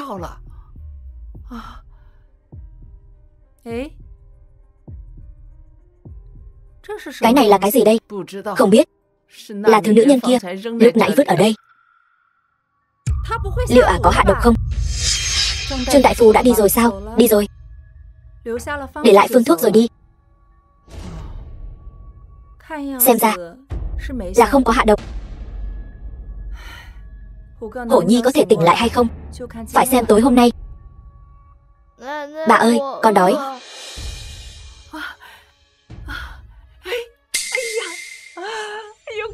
Quả nhiên không còn nóng nữa. Phương thuốc này hiệu nghiệm rồi. Phải đó, hiệu nghiệm rồi. May mà Hổ Nhi đã tỉnh. Ngươi nói đi, sao lại có người độc ác như vậy chứ? Ta nhớ tới cảnh ả cầm con dao móc mắt hổ nhi. Ta hận không thể lấy mạng nó. Nếu hổ nhi có mệnh hệ gì, ta cũng không sống nữa. Dù có mất mạng già này, ta cũng phải khiến ả đền mạng. Thôi, đừng tức giận nữa. Tức loại người đó làm chi? Vừa rồi vương gia đã nói để ả ta tự sinh tự diệt. Bị đánh thảm như vậy, ta thấy ả cũng không sống được mấy ngày nữa. Dù sao, ta cũng không mang cơm cho nàng ta. Nàng ta bệnh mất mạng cũng được, đói mất mạng cũng được. Coi như chúng ta đã xả được cơn tức này. The film was translated and narrated by M Media.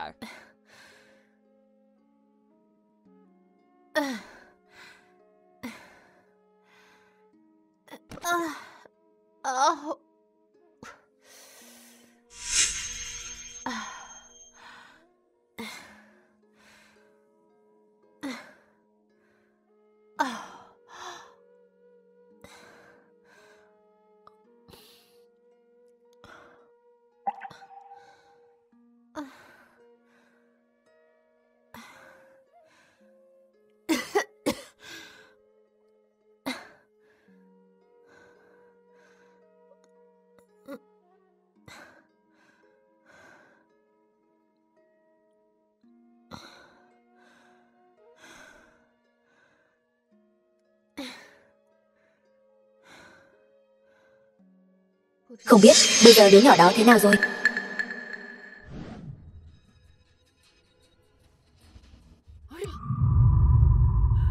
Hôm qua còn khỏe mạnh, sao hôm nay lại sốt cao thế này? Hay là ta đi mời Ngô Thái Y lần nữa? Ngô Thái Y? Nếu Ngô Thái Y 5 lạng bạc, 2 thang thuốc, thật sự là không kham nổi nữa. Vậy phải làm sao bây giờ? Chúng ta không thể trơ mắt nhìn Hổ Nhi như vậy. Nếu Hổ Nhi có chuyện gì, lão nô dù có mất mạng này cũng sẽ không để tiện nhân đó yên thân. Bà ơi, con không sao. Hổ Nhi, yên tâm, bà đây nhất định sẽ thay con xả cơn tức này. Ta tuyệt đối sẽ không tha cho Tô Thị. Vương Phi, chữa bệnh cho con. Vương Phi là người tốt. Hổ Nhi có phải sốt đến mê sảng rồi không? Sao tự nhiên lại nói nhảm thế này? Vương Phi nạo mổ cho con. Nói nạo mổ xong uống thuốc sẽ khỏi. Vương Phi còn xoa đầu con, nói con sẽ không sao.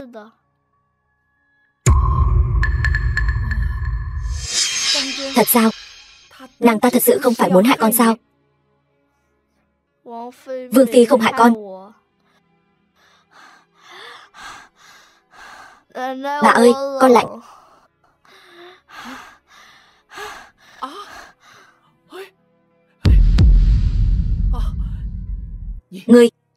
Ngươi trông Hổ Nhi, ta đi mời Vương Phi.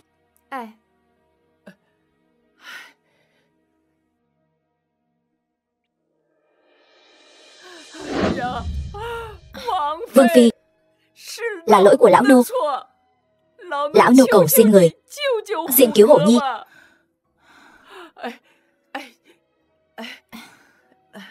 Lấy hỏng thuốc của tôi.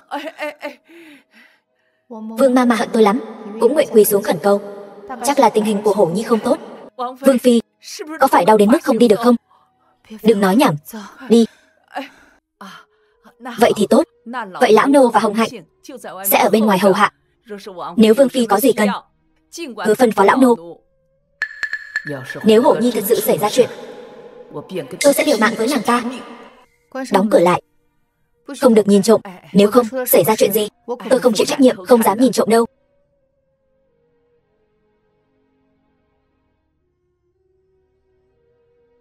The film was translated and narrated by M Media.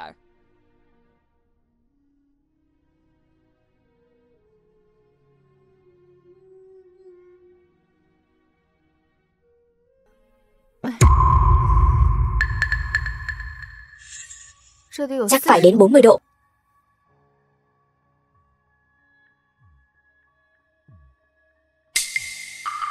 Không hay rồi.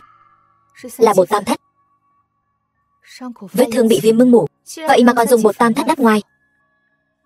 Thế nên mới tiếp tục nhiễm trùng viêm nhiễm. Lương y giỏi thật hại người.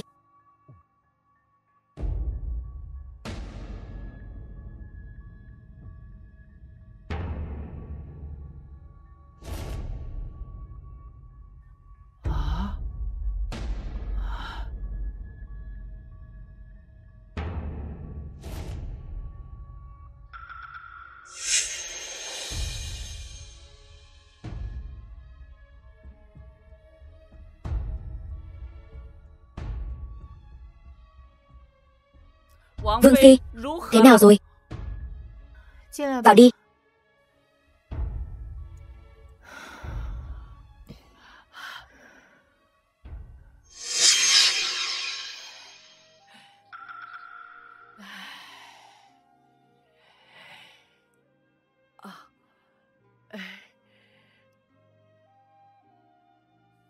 Chuyện hôm nay, hai người giữ bí mật, không được nói với Vũ Văn Hạo và bất kỳ ai trong phủ. Vương Phi là người đã chữa khỏi cho Hổ Nhi. Đây là chuyện tốt. Sao không cho Vương gia biết? Hắn ta sẽ chỉ nghĩ đây chỉ là may mắn thôi. Vương Phi, để nô tỳ dìu người về. Trông chừng nó. Đâu Dương, có thuốc ta để lại, cho nó uống mỗi 2 canh giờ một lần. Đồng thời cho nó uống nhiều canh bổ dưỡng.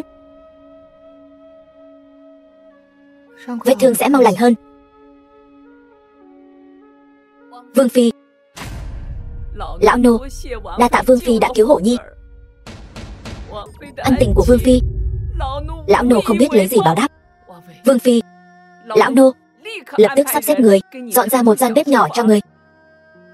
Tuyệt đối sẽ không để Vương Phi ăn những thứ đồ ăn cho chó cho lợn nữa.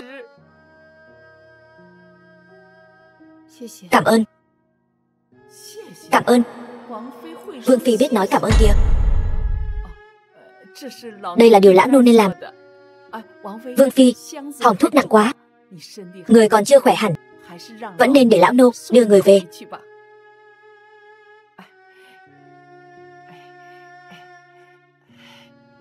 Lại đây.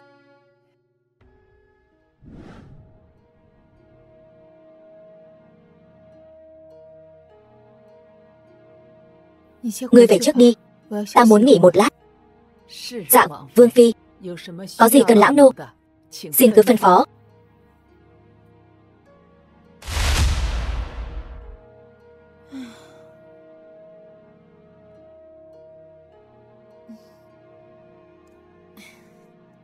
Nỗi niềm này chỉ có rượu ngon giải sâu. Chỉ có thể say thôi.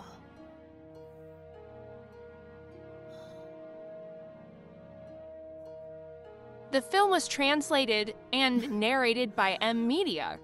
Ta Tô Mạc Cương, ở thế kỷ 21, từng là thần y được người người ngưỡng mộ, thiên tài y học.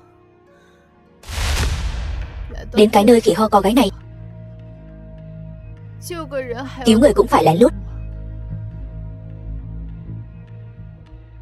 Sao số ta lại khổ thế này?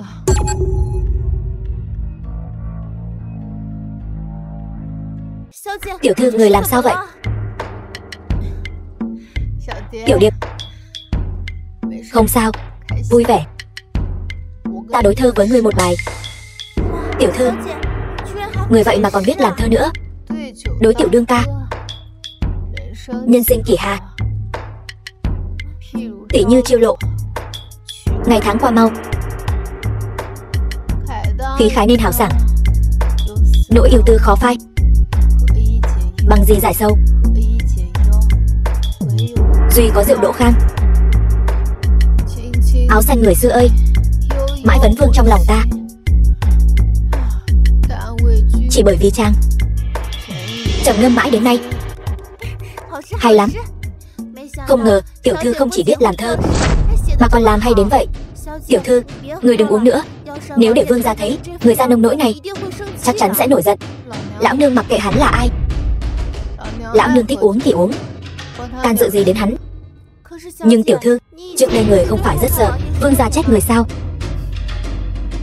Đó là trước đây. Trước đây là trước đây, bây giờ là bây giờ. Tô Mặc Cương trước đây thích hắn, vì hắn mà không tiếc hủy hoại bản thân. Tô Mặc Cương bây giờ đã thay đổi. Nàng ấy không còn sống vì người khác nữa, chỉ sống vì bản thân mình.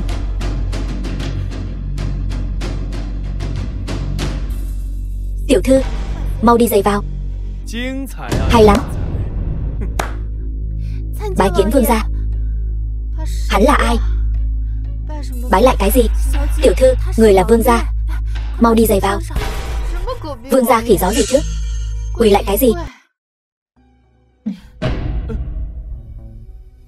Đôi giày này sao lại có mùi phấn son nhỉ? Thơm chứ không hề hôi.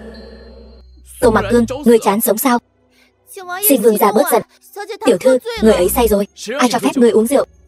Là vương phi. Không chút đoan trang, điên điên khùng khùng. Cả Sở Vương phủ bị ngươi làm cho rối tung. Cái dạng này là gì? Vũ Văn Hạo, ta đã chọc giận ngươi chỗ nào? Ta chỉ uống chút rượu thôi, ngươi lại chạy đến kiếm chuyện với ta. Thật quá đáng. Hơn nữa, đây là chỗ của ta. Ai quy định ta không được uống rượu? Sở Vương phủ quy định không được uống rượu sao? Đây là chỗ của ngươi. Ngươi đừng quên, đây là Sở Vương phủ của bổn vương. Quy củ ở đây đều do bổn vương đặt ra. Bổn vương nói không được là không được. Ngươi rõ ràng là tìm ta gây sự. Ngươi không ở phòng Liễu Như Yên, chạy đến đây làm gì? Đừng nói với ta là lén chạy đến xem ta, là có hứng thú với ta. Ta có hứng thú với một con mèo, cũng sẽ không hứng thú với ngươi. Ta mới biết sở thích của vương gia kỳ lạ đến vậy, lại đi hứng thú với một con mèo. Người bớt nói khoác với ta. Hổ Nhi hiện tại vết thương chưa lành, người dám không chữa? Nếu không chữa khỏi thì xem bổn vương xử lý người thế nào. Giày đâu? Tiểu Điệp, giày. Chân lạnh.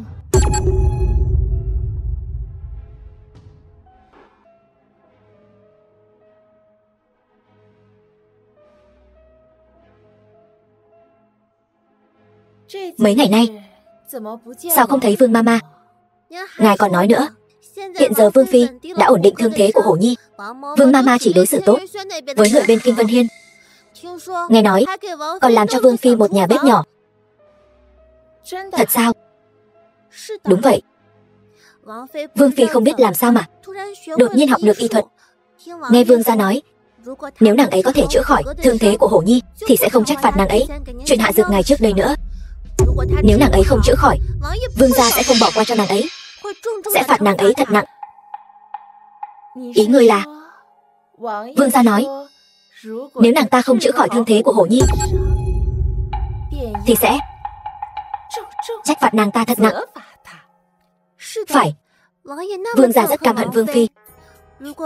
Nếu Vương Phi chữa Hổ Nhi mất mạng, với tính khí của Vương gia chắc chắn sẽ lấy mạng nàng ta.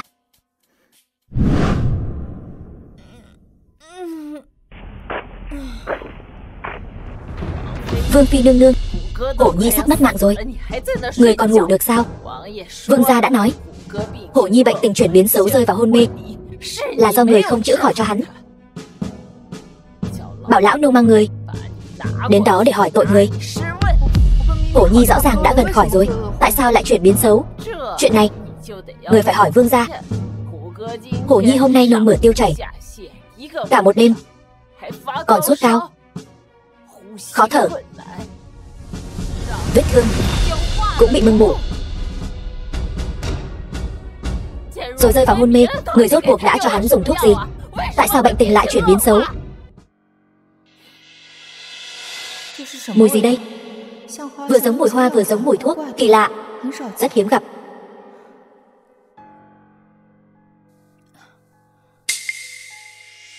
Nói, người đã làm gì với Hổ Nhi? Tại sao bệnh tình của hắn lại chuyển biến xấu? Ta ngoài việc chữa thương cho hắn, ta không làm gì cả. Có Trương đại phu rồi, ngươi không cần đi nữa. Hổ Nhi biến thành thế này, ngươi tốt nhất hãy cho bổn vương một lời giải thích. Ta còn chưa xem vết thương của hắn, ta làm sao biết được hắn rốt cuộc thế nào rồi? Thuốc của ta không có vấn đề. Nếu không có sai sót nào khác, hắn nhất định sẽ không như vậy. Vương phi nương nương, người có thể đưa số thuốc đã dùng cho Hổ Nhi cho lão phu xem được không? Người xem không hiểu đâu. Vương gia, Hổ Nhi là do ta cứu chữa, người hãy để ta đến xem hắn. Vương phi nương nương, lão phu nghi ngờ người căn bản không hiểu y thuật. Người dùng đao rạch mắt hắn, căn bản là chữa trị bừa bãi. Người đã làm tổn thương cơ thể hắn. Hắn sở dĩ có thể tỉnh lại là do hồi quang phản chiếu. Bây giờ hồi quang phản chiếu đã kết thúc, bệnh tình của hắn lại chuyển biến xấu. Đúng là lang băm hại người. Lang băm hại người. Vớ vẩn. Ta đã dùng thuốc tốt nhất, sao có thể là hồi quang phản chiếu được? Vương gia, ngươi có muốn cứu sống Hổ Nhi không? Nếu muốn, ngươi cứ bảo ta lại đó. Nếu ngươi còn dám cản trở, nếu có mệnh hệ gì, ngươi sẽ hối hận. Bản vương cho ngươi thêm một cơ hội, nhưng bản vương cảnh cáo ngươi, nếu ngươi còn giở trò bịp bợm, bản vương sẽ lấy mạng ngươi.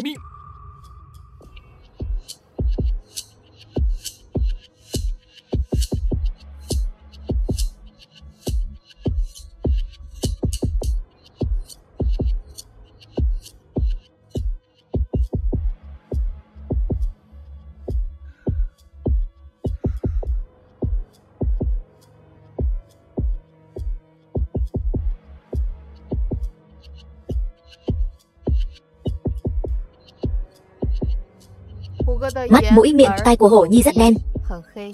Hắn trúng độc rồi. Cái gì? Sao hắn lại trúng độc được? Ai lại đi hạ độc hắn chứ?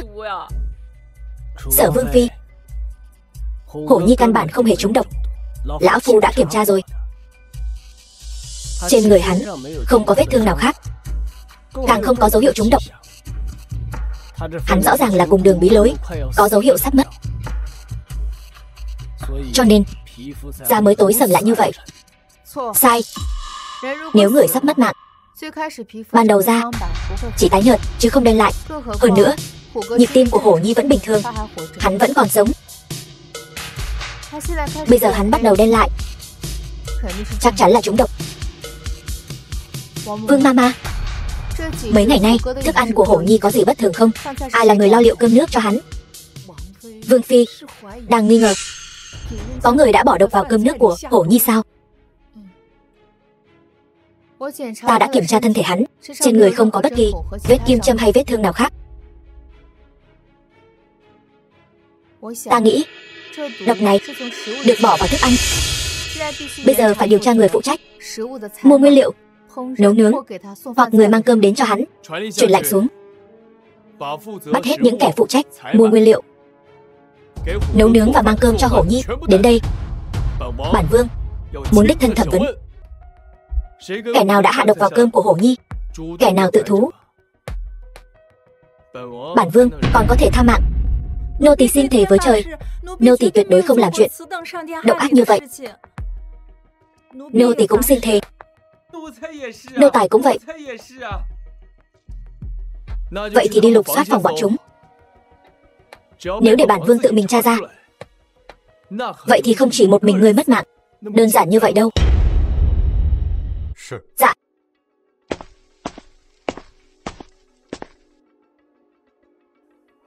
Hổ Nhi rõ ràng có dấu hiệu trúng độc. Cơm nước này tại sao không kiểm tra ra độc tố? Vương gia, thế nào? Vương phi nương nương, lão phu nói hắn không phải trúng độc, mà là cùng đường bí lối. Lão phu không nói sai chứ?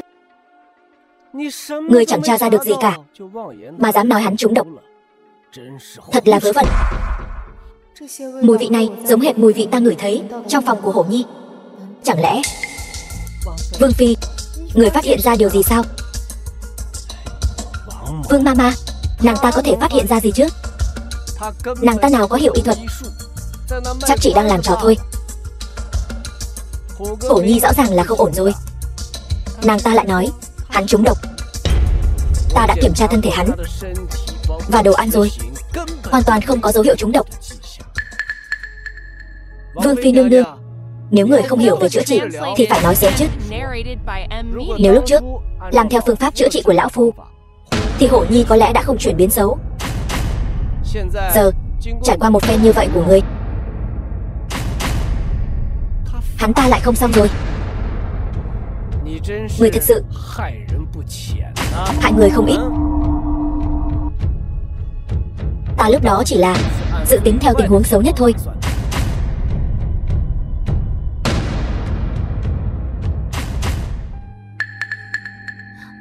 Vương Phi nương nương, người muốn làm gì? Những bông hoa này đều là do nô tỳ vì Sở Vương phủ tỉ mỉ vun trồng, là thứ vương gia và Liễu nương tự yêu thích nhất. Người ngàn vạn lần đừng làm tổn thương chúng. Người gọi là gì? Thưa Vương Phi, nô tỳ là Diệp Sương Nhi. Sương Nhi, những bông hoa này đều là do người vun trồng sao? Dạ thưa Vương Phi, những bông hoa này được vun trồng ở đây. Sau khi vun trồng xong sẽ được đưa đến phòng của vương gia và Liễu nương tử. Những bông hoa này vô cùng chân quý, hiếm có trên đời. Vì vậy nô tỳ hy vọng Vương Phi đừng làm tổn thương chúng. Người yên tâm, ta chỉ thấy chúng đẹp nên đến xem chúng thôi. Thôi được rồi, nói thẳng ra đi, đừng vòng vo nữa. Nếu ngươi không nói ra được lý do, bổn vương sẽ hỏi tội ngươi. Gã đàn ông thối tha, chỉ biết dọa ta. Vương gia, lúc trước ta ở trong phòng của Hổ Nhi ngửi thấy một mùi hương lạ. Mùi này ngửi giống như là mùi thuốc. Người không quen ngửi sẽ chỉ thấy nó hôi thôi. Vậy thì sao? Ta vừa rồi cũng ngửi thấy mùi này. Tình cờ trước đây ta có đọc trong sách, có một loài hoa gọi là trúc đào.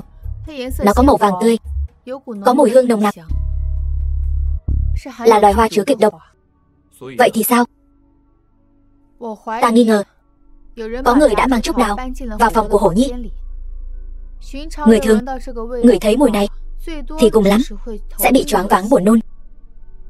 Nhưng Hổ Nhi là người bệnh, sức đề kháng kém, vết thương chưa lành. Nếu hắn ta ngửi thấy mùi này, nhất định sẽ bị nôn mửa tiêu chảy, sốt cao, khó thở, rồi dẫn đến nhiễm trùng vết thương, cuối cùng hôn mê, đến khi trúng độc mà mất mạng. Cái gì?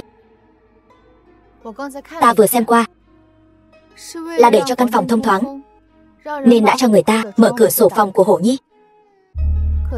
Nhưng hôm qua ta phát hiện cửa sổ phòng của Hổ Nhi bị người ta đóng lại.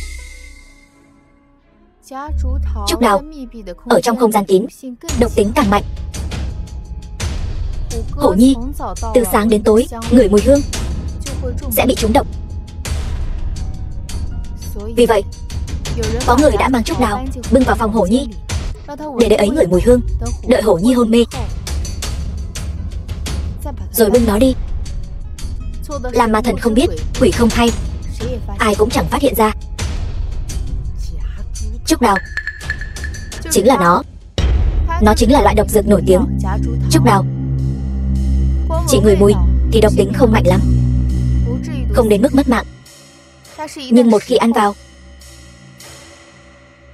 tứ chi sẽ tê liệt, thậm chí mất mạng.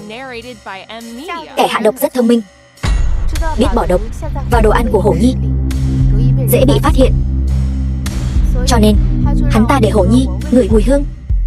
Kết quả hắn ta nhất thời sơ suất, sau khi hạ độc không mở cửa sổ, khiến cho mùi hương đó bị ta ngửi thấy ở trong phòng.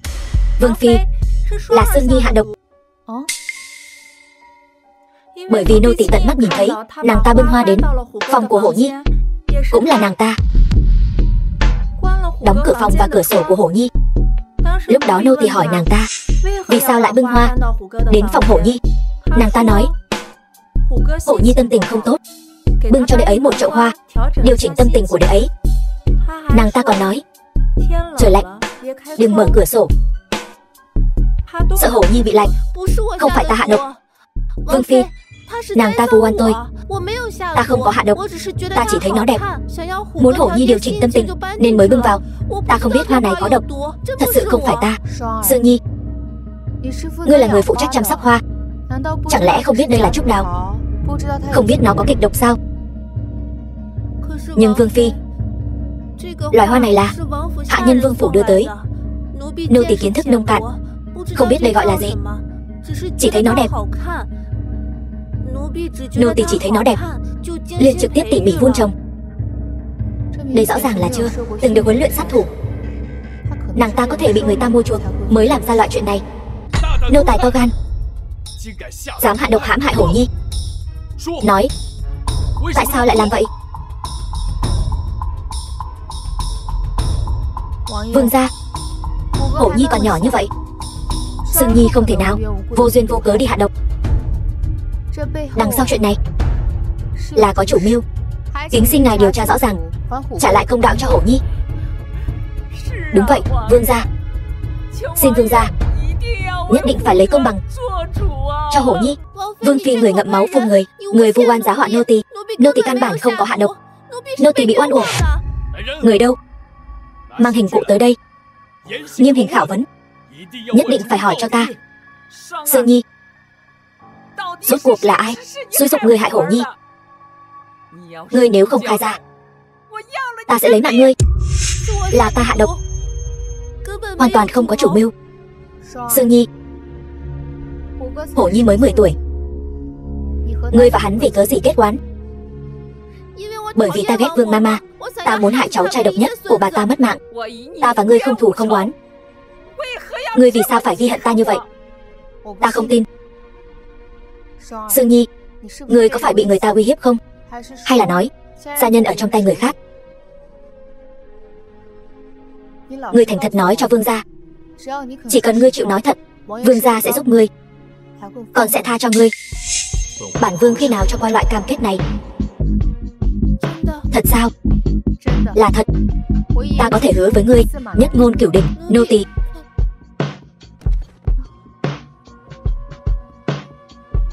Tắt thở rồi. Nhanh như vậy đã mất rồi.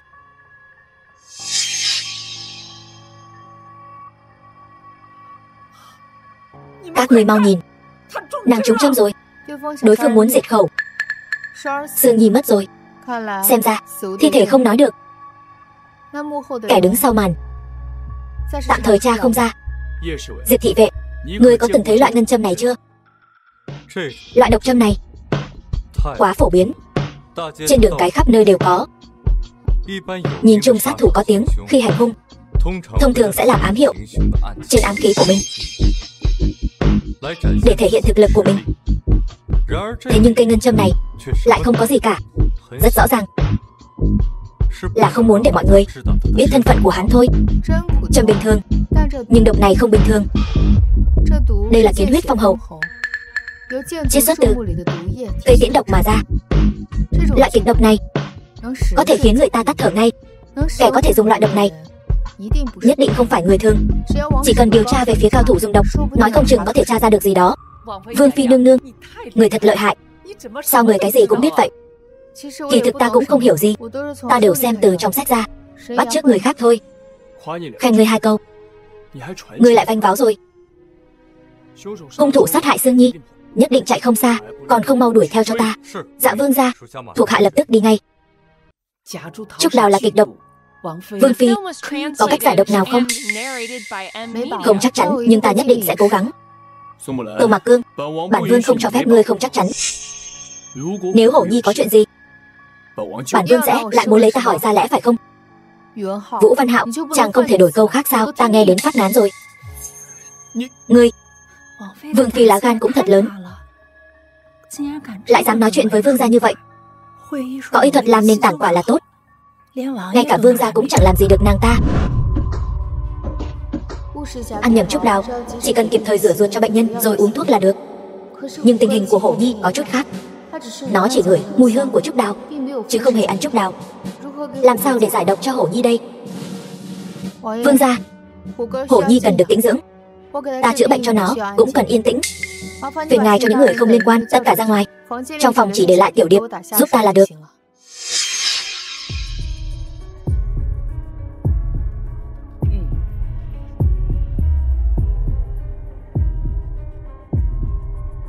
Bản Vương, người tất nhiên cũng phải ra ngoài. Bản Vương cũng phải ra ngoài sao? Dựa vào đâu? Dựa vào việc ta là đại phu, ngươi không phải. Hay là ngươi tới giải độc cho nó đi?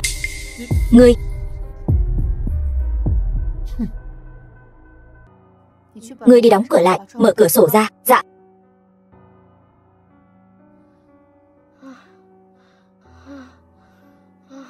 Hổ Nhi, Vương phi nương nương, con khó chịu quá, cứu con với. Hổ Nhi, con có cảm thấy trong người khó chịu, khó thở hay không? Đúng vậy, nương nương. Hổ Nhi, bây giờ con đang bị thiếu dưỡng khí, cần phải thở oxy mới có thể giảm bớt triệu chứng. Còn đợi chút.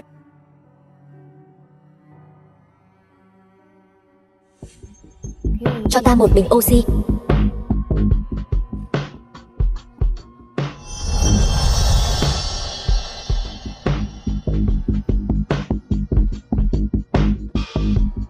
Nhanh lên, thử hít thở xem.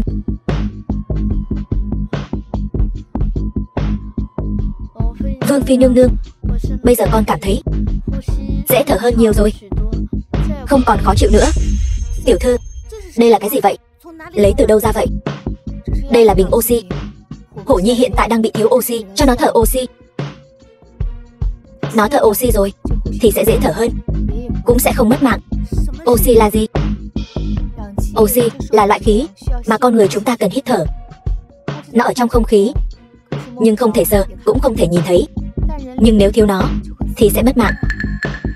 Cái này cũng là do đại phu nhân đưa cho tiểu thư sao? Không phải, đây là do sư phụ thần bí của ta đưa cho ta. Tiểu thư, ta hiểu rồi.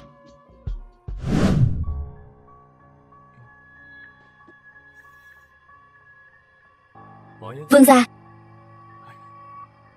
Vương gia vừa rồi có phải đang lén nhìn Vương phi không? Đừng nói bậy. Vụ án điều tra đến đâu rồi? Thuộc hạ vẫn luôn phái người điều tra, hiện tại vẫn chưa tìm được manh mối nào.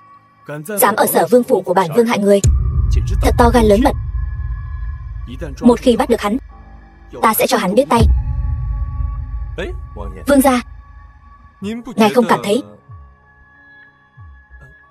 Vương phi dường như đã thay đổi sao? Giống như biến thành một người khác vậy. Thay đổi cả tính cách, hơn nữa cái gì cũng biết.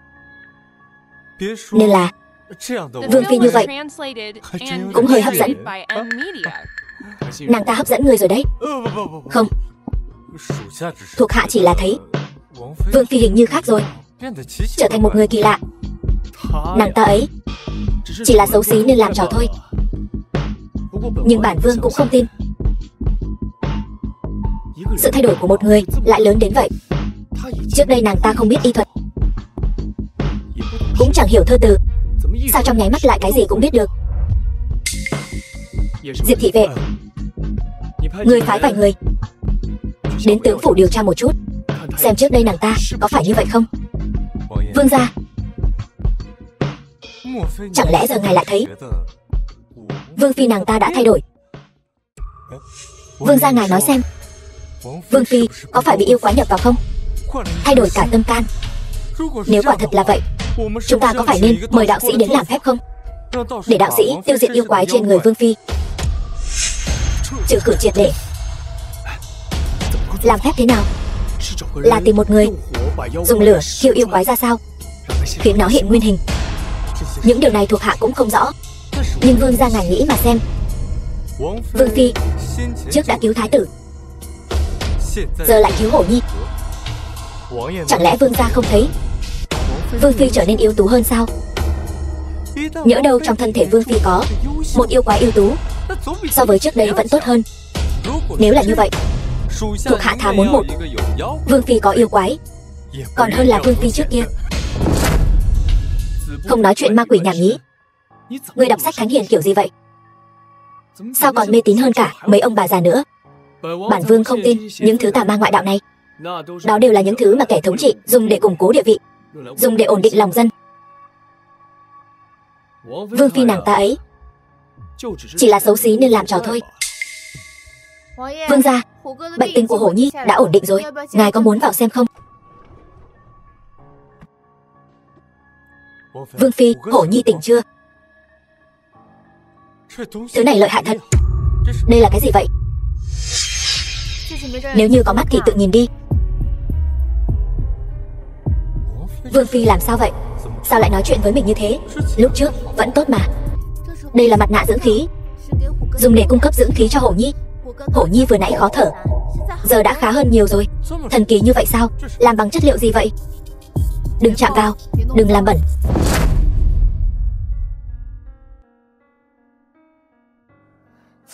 Bái kiến vương gia. Tạ ơn vương gia và Vương Phi nương nương đã cứu mạng đệ. Đệ bây giờ cảm thấy khá hơn nhiều rồi. Ngươi cứ nghỉ ngơi cho khỏe, không cần phải nói thêm gì nữa. Hãy dưỡng thương cho tốt. Nhũ mẫu rất lo lắng cho con.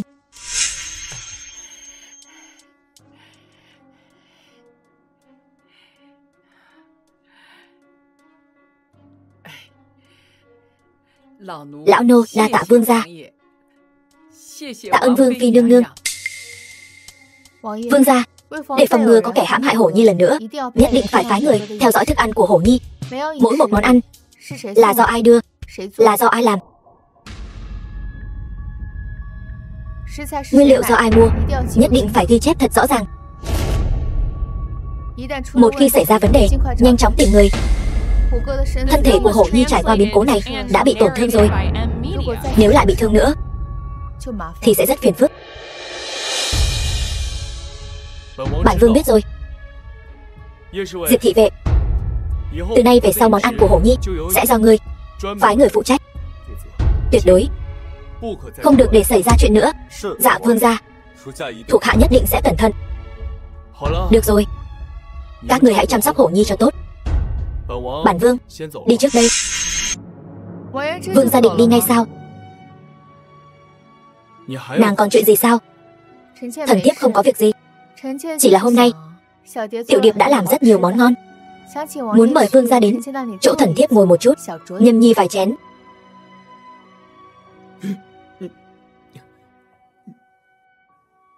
Nàng bị dở hơi sao? Thần thiếp không có dở hơi. Thần thiếp chỉ là muốn vương gia, muốn mời vương gia dùng bữa. Không cần, nàng chỉ cần tránh xa bản vương là được. Vốn tưởng nàng đã thay đổi, không ngờ vẫn như vậy. Như vậy hắn chắc chắn sẽ nghĩ ta vẫn như cũ, sẽ không coi ta là yêu quái. Phu nhân đâu? Phu nhân nhiễm phong hàn, đang nằm nghỉ ngơi trên giường.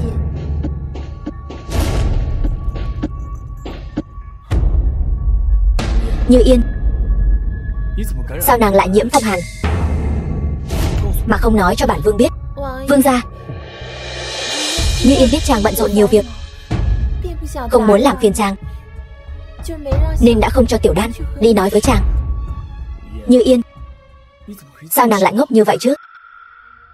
Tiểu Đan, đã cho mời đại phu đến xem cho phu nhân chưa? Đã mời rồi. Đại phu đã kê vài thang thuốc cho phu nhân, nô tỳ đã sắc cho phu nhân uống rồi. Phu nhân rõ ràng bệnh rất nặng, vậy mà không dám làm phiền vương gia. Nàng sợ ảnh hưởng đến công việc của vương gia. Phu nhân ở một mình trong phòng, thật đáng thương. Ngươi lùi xuống đi. Tối nay bản vương sẽ chăm sóc Như Yên. Dạ vương gia.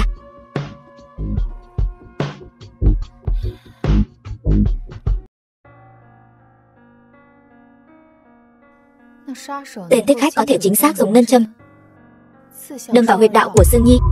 Vậy lúc đó hắn nhất định ở không xa chúng ta. Tiểu điệp, chúng ta hãy tìm kiếm kỹ lưỡng xung quanh đây, biết đâu sẽ phát hiện ra điều gì đó. Dạ tiểu thư.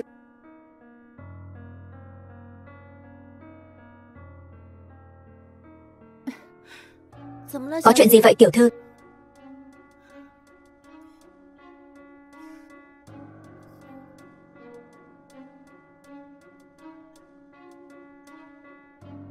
Sao lại có một cái túi thơm ở đây?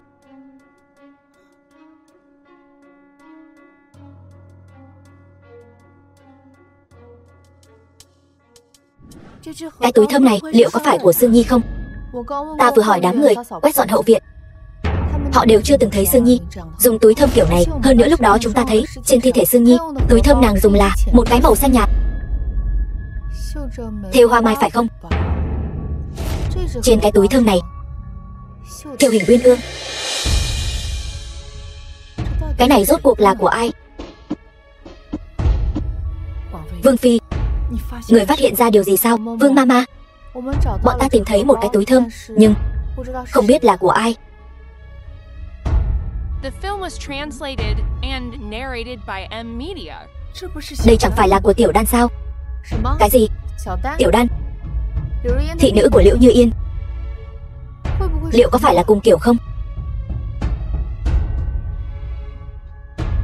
Bên trong còn có một đôi khuyên tai ngọc trai. Cái này, đây chẳng phải là Liễu nương tử tặng cho Tiểu Đan sao?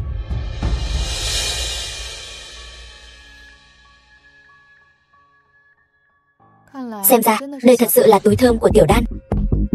Hơn nữa, xem màu sắc, có lẽ là hôm nay mới đánh rơi. Vương Mama, hôm nay bà có thấy Tiểu Đan đến hậu viện không? Tiểu Đan lén đến hậu viện là muốn làm gì? Chẳng lẽ là lấy mạng Sương Nhi? Tiểu Điệp, mau đi mời vương ra. Dạ. Mọi thứ đều xử lý sạch sẽ rồi chứ? Liễu nương tử yên tâm, mọi thứ đều xử lý sạch sẽ rồi. Cho dù bọn họ có lật tung vương phủ lên trời xuống đất, cũng chắc chắn sẽ không phát hiện ra là chúng ta làm. Gan to bằng trời Tiểu Đan, người dám ám sát Sương Nhi. Mang Tiểu Đan đi cho ta, kẻo nó chạy trốn. Vương gia, rốt cuộc là chuyện gì thế này? Tiểu Đan, những gì họ nói rốt cuộc có phải sự thật không? Sao không khai thật ra? Rốt cuộc đã làm gì sau lưng ta? Nô tỳ thật sự không có, nô tỳ không làm gì cả. Vương gia, người không có bằng chứng, không thể vu oan giá họa được. Tiểu Đan, người muốn bằng chứng? Được, Tiểu Điệp, đưa bằng chứng lên. Chúng ta đem chuyện của Sương Nhi nói rõ ràng cho Tiểu Đan nghe.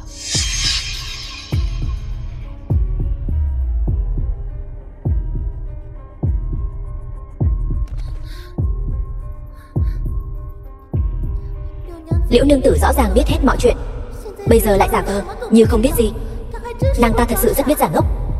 Vương Phi, người rốt cuộc muốn giở cho gì? Chỉ bằng một cái túi thơm cũng có thể kết tội sao? Đừng coi thường cái túi thơm này. Cái túi thơm này là bằng chứng quan trọng nhất. Nó là thứ bọn ta tìm thấy ở hậu viện lúc Sương Nhi mất mạng. Không dính nước, cũng không dính bùn, chứng tỏ là lúc bỏ chạy bị rơi.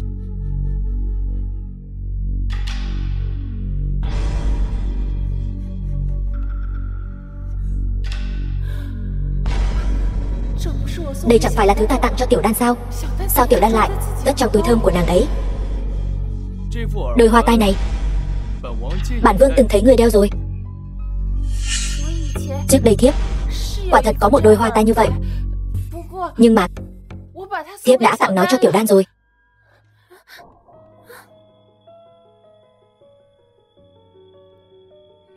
Đúng, là Liễu nương tử tặng cho nô tỳ một đôi hoa tai như vậy, nhưng không có nghĩa là đôi này chính là của nô tỳ.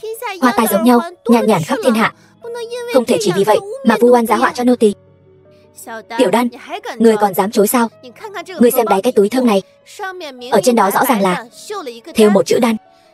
Đó là tên của ngươi. Ngươi còn định giả vờ đến bao giờ?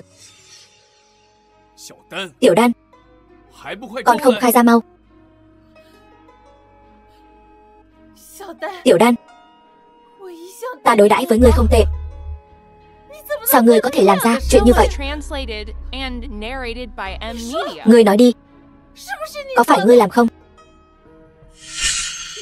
Liễu nương tử đã nói rõ ràng là dù có chuyện gì xảy ra cũng sẽ bảo vệ ta. Ngụy biện. Khi nào thì ta nói như vậy? Ngươi đừng có vu khống ta.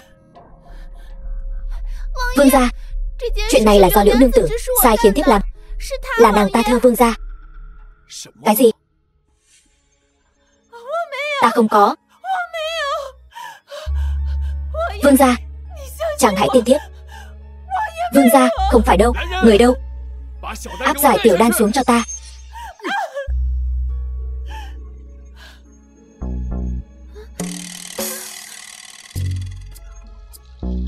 Vương gia, thật sự không phải nô tỳ làm đâu. Liễu nương tử nàng ta sai khiến ta. Liễu nương tử, quả nhiên là ngươi. Sao ngươi có thể độc ác như vậy? Hổ Nhi là cháu trai duy nhất của ta. Sao ngươi lại hãm hại cả nó? Vương Mama, tại sao ngươi lại vu oan ta? Tang chứng vật chứng rõ ràng, ngươi còn chối cãi. Là ngươi làm hại lão nô trước. Xin đừng trách lão nô không để tình chủ tớ nữa. Vương Mama, ngươi muốn làm gì? Vương gia Vương phi, là lão nô không đúng. Vương gia tin tưởng lão nô như vậy, sắp xếp lão nô hầu hạ Liễu nương tử. Nhưng mà từ khi nàng ta vào vương phủ, nàng ta luôn làm nhiều điều ác. Là lão nô dạy bảo không nghiêm, mới để nàng ta gây ra nhiều chuyện ác như vậy. Cái gì?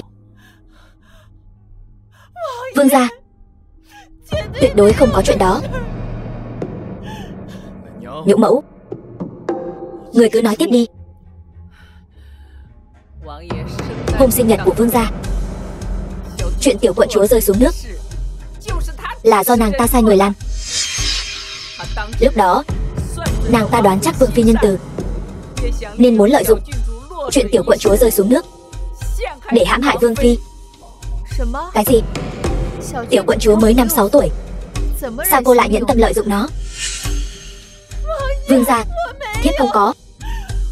Vương Mama, ta không có hạ độc hại Hổ Nhi. Tại sao ngươi lại vu oan cho ta? Vương gia, những gì lão nô nói đều là sự thật. Lão nô xin thề bằng mạng sống của mình. Vương gia, Như Yên không có. Như Yên thật sự không có. Người phải lấy lại công bằng cho Như Yên. Vương gia, lão nô cả đời này ngoại trừ Hổ Nhi, người chính là người thân thiết nhất với lão nô. Là lỗi của lão nô. Lão nô không nên niệm tình chủ tớ, khắp nơi bao che Liễu nương tử, mới để nàng gây ra đại họa hôm nay. Lão nô còn có một việc muốn bẩm báo. Vương Mama, người im miệng, mặc kệ nàng ta. Những mẫu người cứ tiếp tục.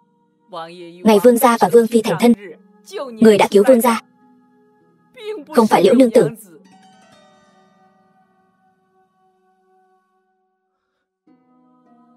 Cái gì? Bà ta nói hưu nói vượn. Vương gia, người đừng nghe bà ta nói bậy. Bà ta nói hưu nói vượn, người đừng tin bà ta. Vương gia, lão nô tuyệt đối không lừa người, bởi vì lão nô tận mắt chứng kiến trong biển lửa, người cứu vương gia ra là vương phi.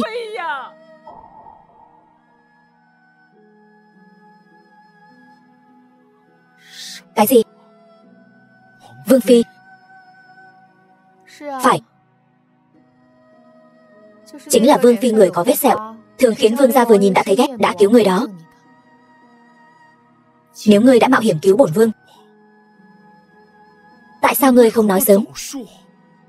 Năm đó ta tỉnh lại, Liễu Như Yên đã được nạp vào vương phủ, trở thành người được vương gia sủng ái nhất. Nếu nói với vương gia sẽ tin lời ta sao?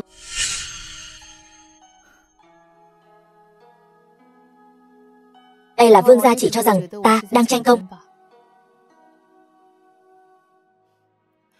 Vương gia luôn chê ta xấu. Nhưng vương gia không biết, nếu không phải ngày đó cứu vương gia trong biển lửa, ta cũng được xem là đệ nhất mỹ nhân sở quốc. Vương gia là vì vương phi đã cứu Hổ Nhi, nên vương mama mới nghe theo lời nàng ta. Hai người bọn họ cấu kết với nhau, chính là muốn hãm hại Như Yên. Vương gia, lão nô tình nguyện dùng tính mạng để thề, ngày đó cứu người ra chính là vương phi. Nếu vương gia không tin lão nô sẽ lấy mạng mình ra để chứng minh. Nhũ mẫu, đừng. Vương mama, bà đừng tưởng dùng cái mạng bà là vương gia sẽ tin bà. Ngày đó chính là ta từ biển lửa cứu vương gia ra. Dù mama nói thế nào cũng không thay đổi được sự thật này. Vương phi, Hổ Nhi đành phải nhờ người. Mama, nhũ mẫu. Mama, vương gia. Vương phi là người tốt, nàng thật lòng với người. Người phải đối xử tốt với nàng.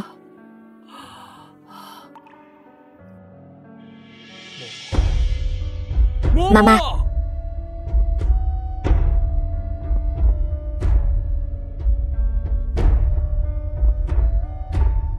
Liễu Như Yên, bổn vương từng niệm tình, ngươi đã cứu mạng bổn vương, mà hết lần này đến lần khác khoan dung với ngươi. Thế mà ngươi lại dám độc ác như vậy. Vương gia, người hãy tin Như Yên. Nếu người không tin thiếp, vậy thiếp cũng không thiết sống nữa. Sao ngươi không đâm nữa?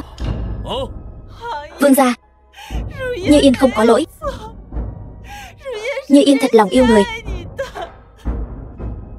Diệp Thiên Dương,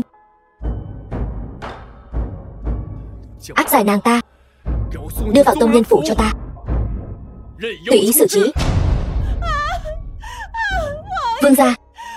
Vương gia ơi, thiếp không muốn bị đưa vào tông nhân phủ. Vương gia, cầm đi, lau nước mắt đi. Cảm ơn. Tô Mạc Cương. The film was translated and narrated by M Media. Bổn vương sai rồi, tha thứ cho bổn vương đi. Tùy vào biểu hiện của chàng